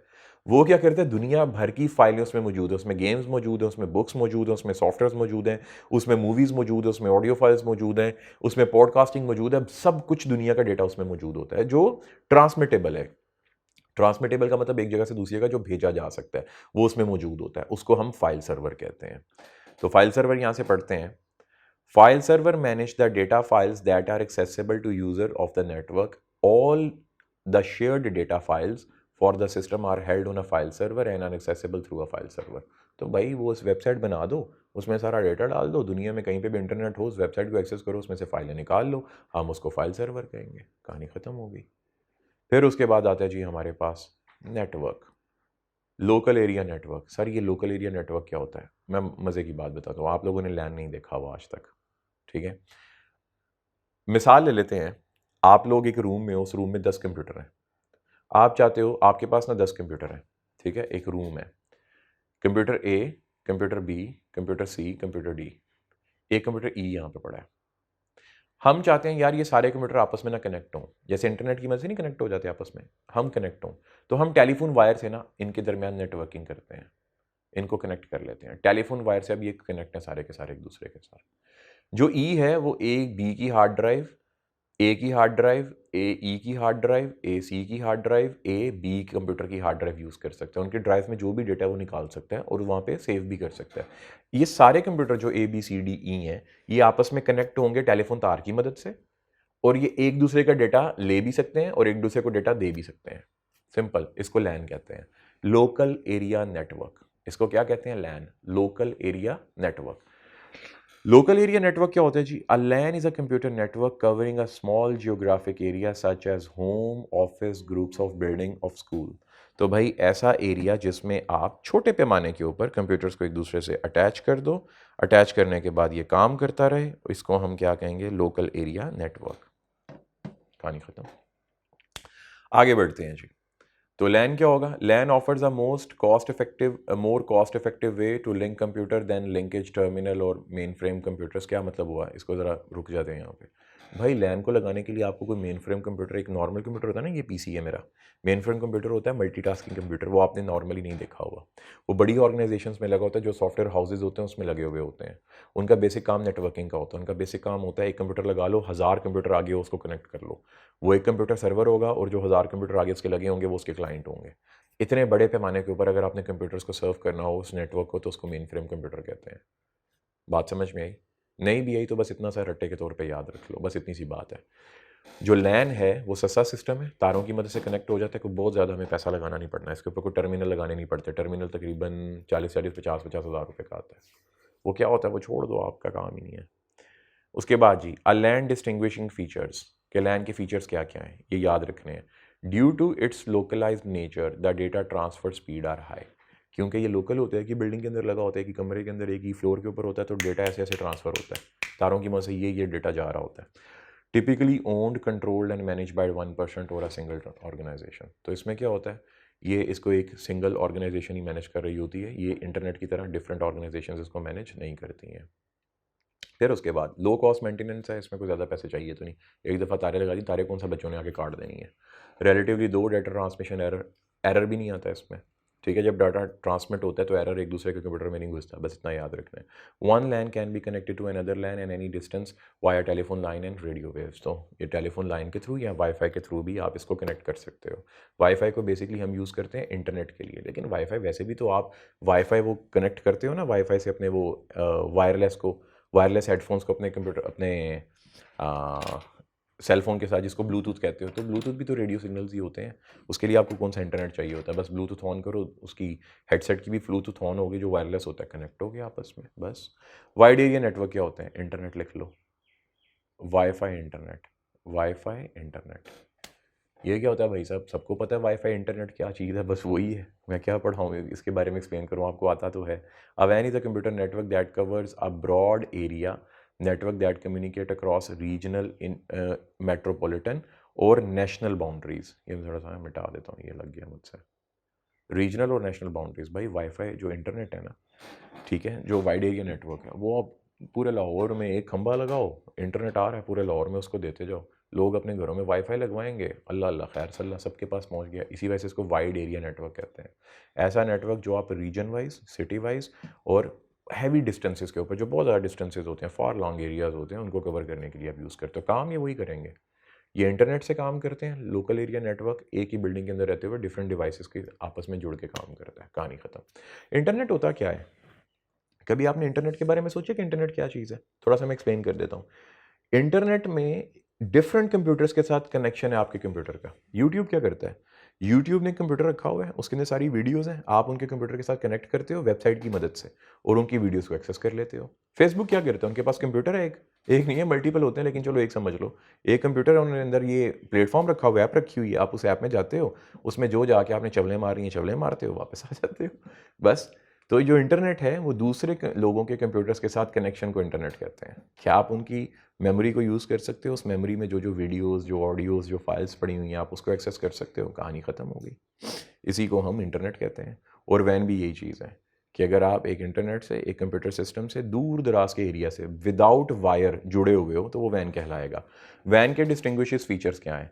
लैन के डिस्टिंग्विशिंग फीचर्स को उल्टा कर दो तो वो वैन के डिस्टिंग्विशिंग फीचर्स हैं। Simple. Data transfer speed are much lower, क्योंकि भाई ये दूर दूर रेडियो वेव से कनेक्ट होगा तो जिसकी वजह से डेटा लेट पहुंचेगा। जिसको जितने एमबी, 8 MB का इंटरनेट है, 8 MB का मतलब है उसकी जो डाउनलोडिंग स्पीड है वो 8 Mbps होनी चाहिए। लेकिन जो वायर होती है उसकी तो क्या, फ्लैश ड्राइव नहीं लगाते आप अपने कंप्यूटर में? फ्लैश ड्राइव लगाते हो, कितनी स्पीड होती है डाउनलोड करने की? उस फ्लैश ड्राइव में मूवी पड़ी हो, 2 मिनट में मूवी आपके कंप्यूटर में आ जाती है। तो वो क्या होता है? वो लैन होती है, LAN। लेकिन अगर आप इंटरनेट से मूवी डाउनलोड करो तो वो 1 घंटा, आधा घंटा, पौना घंटा ले जाती है। वो it depends upon your internet speed. तो इसकी स्पीड रिलेटिवली कम होती है। वैन एग्जिस्ट अंडर कलेक्टिव और distributed ownership and management covering long distances, क्योंकि भाई इसमें आप दूसरे लोगों के कंप्यूटर से कनेक्ट होते हो ना, तो ऑनरशिप एक बिल्डिंग की या एक कंपनी की नहीं होती है। जिसके साथ कनेक्ट हो गए, जैसे यूट्यूब के साथ कनेक्ट हो तो यूट्यूब की ओनरशिप है, फेसबुक के साथ कनेक्ट हो तो फेसबुक की ओनरशिप है। Setup cost are typically higher due to need of connect to remote areas. इसकी सेटअप कॉस्ट ज़्यादा होती है। जैसे डिफरेंट इंटरनेट के खंभे लगाए जाते हैं, फिर वाईफाई घरों में लगाए जाते हैं, इवन के घर अगर बड़े हो तो दो दो वाईफाई भी लगाए जाते हैं, ठीक है ना। In contrast LAN the data transmission error rate are significantly high. LAN में तो डेटा ट्रांसमिशन एरर आते ही नहीं है, इसमें तो बहुत ज़्यादा एरर होते हैं, बग आ जाता है आपके कंप्यूटर में। आप कोई भी चीज़ इंटरनेट से डाउनलोड करते हो, आपके कंप्यूटर सिस्टम में बग आ जाता है, तो वो यही एरर ही तो है, ठीक है। फिर कहते हो जी विंडो होनी पड़ेगी, आपका कंप्यूटर सिस्टम स्लो हो जाता है, तो उसे कहते हैं विंडो होना। इसको एक ही लेक्चर में समअप करते हैं, इतना ज़्यादा नहीं है ये, थोड़ा सही है। फिर उसके बाद इंटरनेट क्या चीज़ है? अभी मैंने बताया इंटरनेट क्या चीज़ है, जो मैंने अभी एक्सप्लेन किया। तो भाई इंटरनेट वही है, थोड़ा सा इसको पीछे करके सुनिएगा, सारी चीज़ें वही हैं कि इंटरनेट एक ऐसा सेट ऑफ कंप्यूटर्स हैं, ऐसी सेट ऑफ मेमोरीज हैं जिनके साथ आप कनेक्ट होते हो, और कनेक्ट होके आप उनमें से सारे का सारा डेटा रिट्रीव भी कर सकते हो, सेव भी कर सकते हो, अपलोड भी कर सकते हो। कहानी खत्म हो गई। हाँ, उसके कनेक्शन के लिए आपको वर्ल्ड वाइड वेब का सहारा लेना पड़ता है, WWW का, यानी कि एक वेबसाइट का सहारा लेना पड़ता है। आजकल कैसे कनेक्ट हो रहे हैं? ऐप्स के सहारे से। दो सहारे हो गए, एक कंप्यूटर ऐप का, सॉरी सेलफोन ऐप का, और नंबर 2 WWW का। अब इन दो चीज़ों के साथ आप किसी भी चीज़ में कनेक्ट कर सकते हो, कहानी खत्म। इसको इंटरनेट कहेंगे। VPN क्या चीज़ है? देखो, जब हम किसी कंप्यूटर के साथ कनेक्ट होते हैं ना इंटरनेट की मदद से, तो वो कंप्यूटर हमें, हम किसी के घर जाए ना, दरवाज़ा नॉक करें, तो सबसे पहले पूछते हैं कौन, ठीक है? तो आप कहते हो पाइन मैं। ये जो पाइन मैं हुआ ना, ये क्या चीज़ है? ये VPN की मदद से होता है। आपने अगर इंटरनेट पे किसी कंप्यूटर सिस्टम में एक्सेस लेनी है, किसी यूट्यूब पे एक्सेस लेनी है, फेसबुक पे एक्सेस लेनी है, किसी भी XYZ वेबसाइट पे एक्सेस लेनी है, जब आप उस वेबसाइट का नाम लिख के एंटर करते हो ना, तो सबसे पहले आपका IP एड्रेस, यानी कि आपका नॉक नॉक जाता है उसके दरवाजे पे, नॉक नॉक नॉक। कौन? मैं, पाइन मैं, बाजी मैं, ठीक है? ये जो बाजी मैं या पाइन मैं है ना, पाइन मैं, ठीक है, ये जो है ना, ये VPN होता है। इसके पीछे IP होती है। IP बताती है कि जी ये IP है 123.229.991। ये IP एक्सेस लेना चाह रही है आपके घर की, आपके कंप्यूटर सिस्टम की, आपकी वेबसाइट की। क्या इसको एक्सेस दे दूं? तो यूट्यूब कहता है यस, इसको एक्सेस दे दो। वो एल्गोरिदम होता है, वो खुद ब खुद पकड़ लेता है देनी है कि नहीं एक्सेस देनी। एक्सेस मिल जाती है। वो जो एक्सेस देना और IP यूज करना, IP ने जाके नॉक नॉक करना, ये सिस्टम VPN कहलाता है। इसे कहते हैं जी virtual private network. Many companies use VPN to connect two or more private networks over a public network, such as the internet. मतलब क्या हुआ? मेरी कंपनी है और मैं चाहता हूं कि हर कोई मेरी वेबसाइट एक्सेस ना करे। मेरी कंपनी की वेबसाइट है, उसमें बड़ा क्रूशियल डेटा पड़ा हुआ है। जैसे कि इंटरपोल की बात करते हैं, इंटरपोल का आप डेटा एक्सेस कर सकते हो? कतन नहीं। पाकिस्तान आर्मी का डेटा एक्सेस कर सकते हो? कतन नहीं। पाकिस्तान पुलिस का डेटा एक्सेस कर सकते हो? कतन नहीं। तो फिर ये क्या, इनकी वेबसाइट नहीं है? बिल्कुल है। तो फिर ये क्या करते हैं? ये अपने जितने भी ऑफिसर्स हैं जिनको उस डेटा की ज़रूरत होती है, इंटरनेट की मदद से उसको VPN अलाउ करते हैं। VPN क्या होता है? एक प्राइवेट नेटवर्क होता है। आप अपने सेलफोन में सबसे पहले वो वीपीएन ऑन करते हो, एक सॉफ्टवेयर होता है, वीपीएन ऑन करते हो, वीपीएन ऑन होगा, फिर वही ब्राउजर ओपन हो जाएगा। ठीक है, दुनिया का डार्क वेब का सबसे जो फेमस ब्राउजर है वो टॉर है, जो कि यूट्यूब पे पड़ा हुआ है, यूट्यूब पे देख लो, टॉर है, इसके अलावा मुझे नहीं पता। अब वो वीपीएन ऑन किया आपने, वीपीएन ने आपकी आईपी चेंज कर दी। अब आपकी आईपी नॉर्मल लोगों वाली आईपी नहीं है, आपकी जो कंप्यूटर आईपी है ना, जब उस वीपीएन की मदद से वो दरवाज़ा नॉक करेगी टक टक टक, तो वो वेबसाइट ओपन हो जाएगी। वो आर्मी की है, इंटरपोल की, एफबीआई की, जिसकी मर्जी है, क्योंकि उस वेबसाइट ने एक्सेस दी हुई है आपके नेटवर्क को, आपकी उस आईपी को, आपके उस नाम को, आपके उस पाइन मै को। पाइन मै का नाम होगा ना, पाइन मै मजरे गामा, वो ऐसे भतीजे अपना खोलो यार दरवाज़ा, अपना पुत्र आया है। तो ये वीपीएन काम करता है। वीपीएन आपको एक्सेस लेके देता है उन नेटवर्क्स के अंदर, उन वेबसाइट्स के अंदर जिसमें नॉर्मल आवाम को एक्सेस नहीं दी जाती। बस इतनी सी कहानी है, इसको याद रखिएगा।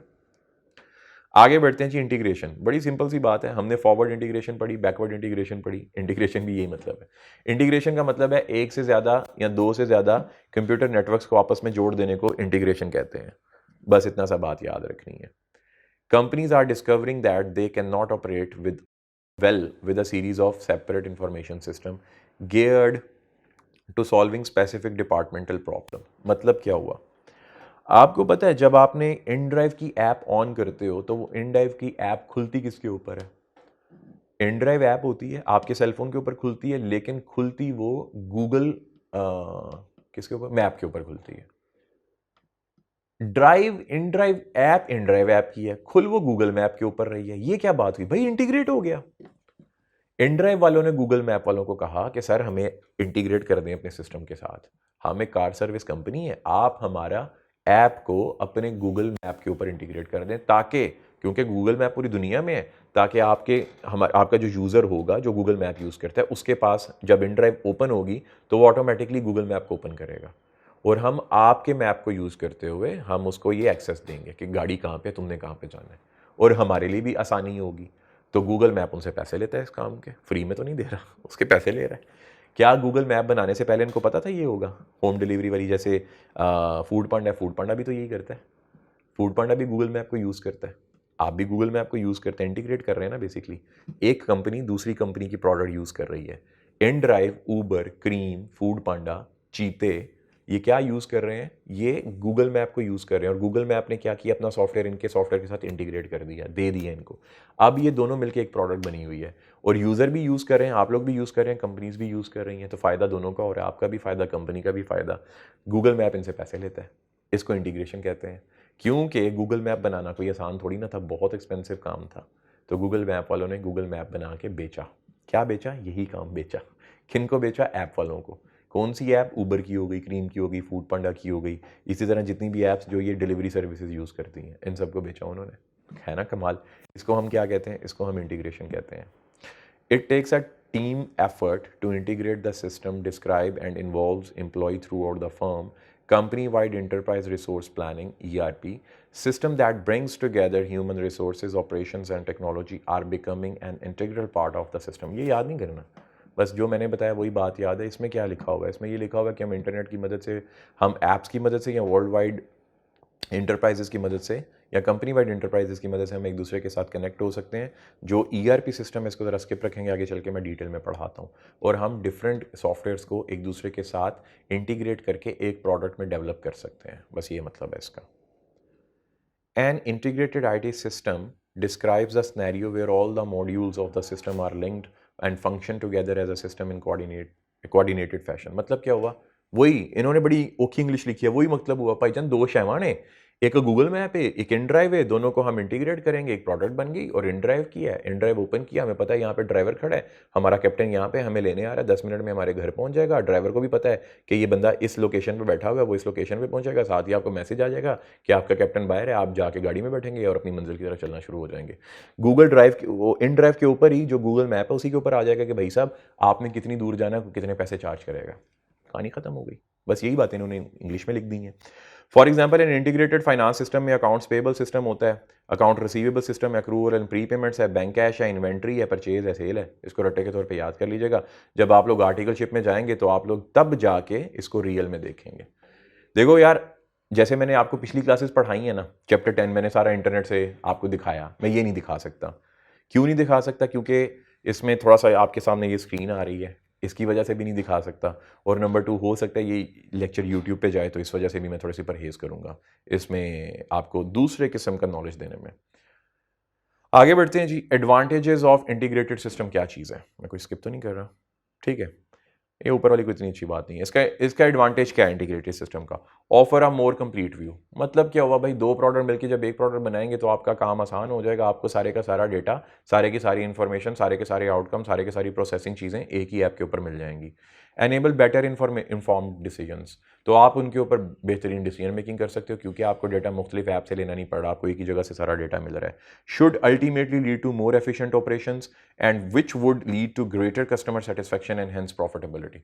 तो अल्टीमेटली कस्टमर सेटिस्फैक्शन भी ग्रेटर होगी, क्योंकि आपका टाइम बच रहा है, एफिशिएंसी बढ़ रही है, और इसमें एरर फ्री चांसेस है। इसमें एरर के बहुत कम चांसेस है। कभी कभार गाड़ी ना आगे उधर चली जाती है। एक दफ़ा मेरे साथ हुआ था, मैंने गूगल मैप को लगाया हुआ था, वो भाईजान 10 मिनट का रास्ता था, मैं वहाँ पे तकरीबन कोई 40 मिनट के बाद पहुँचा था। और गलियों गलियों में, जिस गली में जाऊँ गेट बंद था आगे, तो गूगल मैप कह रहा था गली गुजर रही है, वो गुजर ही नहीं रही थी, और वहाँ पे सड़कें भी टूटी हुई थी। तो एक ही दफ़ा गूगल मैप ने मुझे डॉच किया, उसके अलावा नहीं। डिसएडवांटेज क्या है? Greater risk if one module fails the whole system could fail. मतलब क्या हुआ, अगर इनड्राइव की ऐप का सर्वर डाउन होता है तो ऑटोमेटिकली इनड्राइव की ऐप तो डाउन होगी, वो साथ में गूगल मैप जो इनड्राइव के अंदर कनेक्ट है उसको, उसकी यूजेबिलिटी को जीरो कर देगी। बस और कुछ नहीं करेगी, गूगल मैप को डाउन नहीं करेगी वो, ठीक है, उसकी यूजेबिलिटी को जीरो कर देगी। हाँ, और फिर वो खाली वो यूजेबिलिटी गूगल मैप की नहीं करेगी, जितने भी ड्राइवर होंगे ना, सबकी जो ऐप है वो डाउन हो जाएगी, और किसी के पास भी उसकी यूजेबिलिटी नहीं जाएगी, जो उसका यूजेज है वो खत्म हो जाएगा।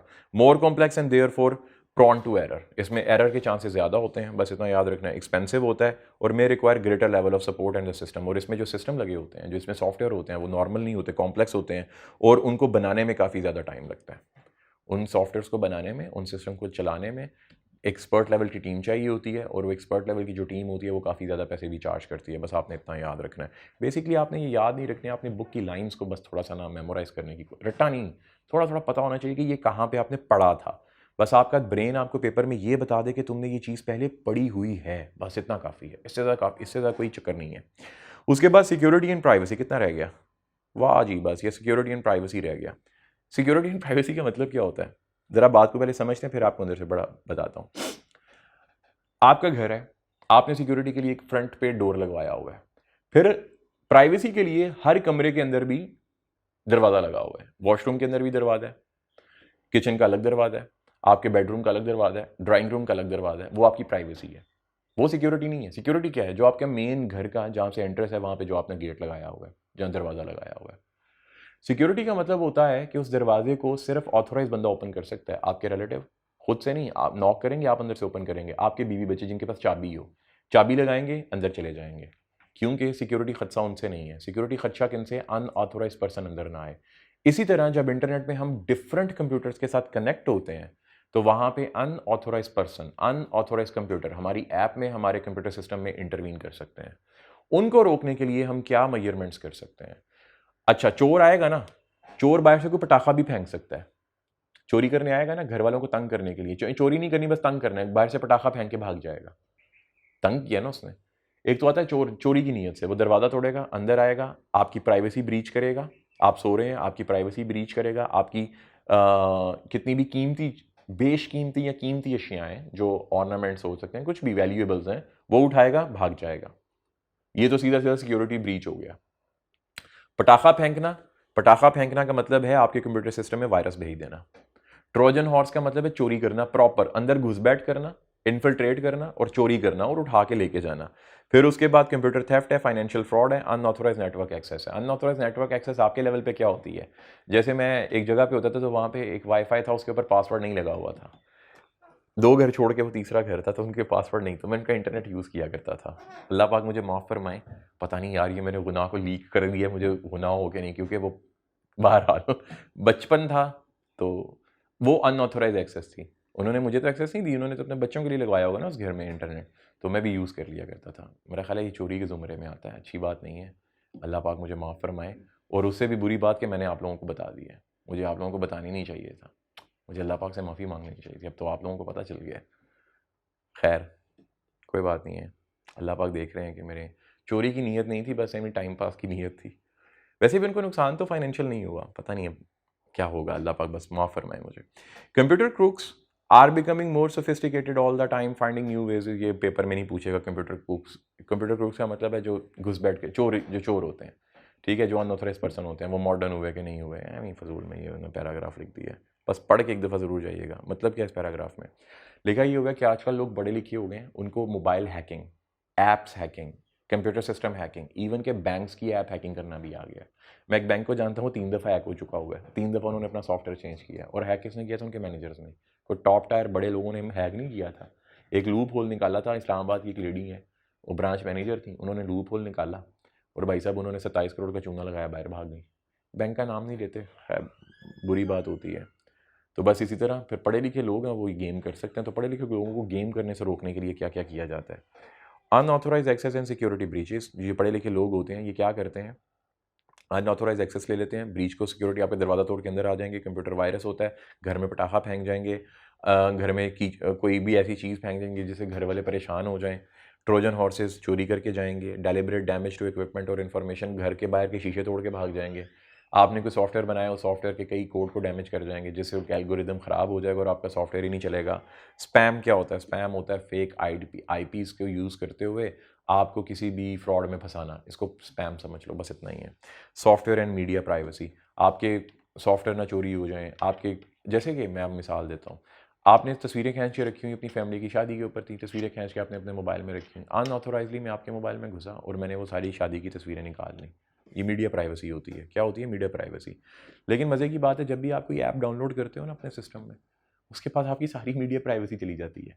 आपके सेलफोन में जो जो चीज़ है उस ऐप के ऑनर के पास वो चीज़ चली गई है, क्योंकि आपने उसको खुद अलाउ किया है। तो इन सारी चीज़ों को रोकने के लिए हमें सिक्योरिटी फीचर्स मुतारफ़ करवाना पड़ते हैं, और सिक्योरिटी फीचर्स के लिए हमें फायरवॉल लगवाना पड़ती है। फायरवॉल क्या लगवाना पड़ती है? फायरवॉल बड़े बड़े बैंक्स ने लगाई होती है। फायरवॉल एक सॉफ्टवेयर होता है, उसके साथ एक इक्विपमेंट होता है, वो ऐसी अल्फ्रारेड रेस जनरेट करता है जो कि वायरस को रोकती हैं, जो कि अनऑथोराइज एक्सेस को रोकती हैं, एटसेट्रा एटसेट्रा। बस आप इसको एक दफ़ा पढ़ेंगे, ये वाले एरिया को होमवर्क के तौर पर, सारी आपकी वो चीज़ें सॉल्व हो जाएंगी। तो अपनी दुआओं में याद रखिएगा। मिलते हैं आपसे अगले लेक्चर में। इजाज़त दीजिए। अल्लाह हाफ़िज़।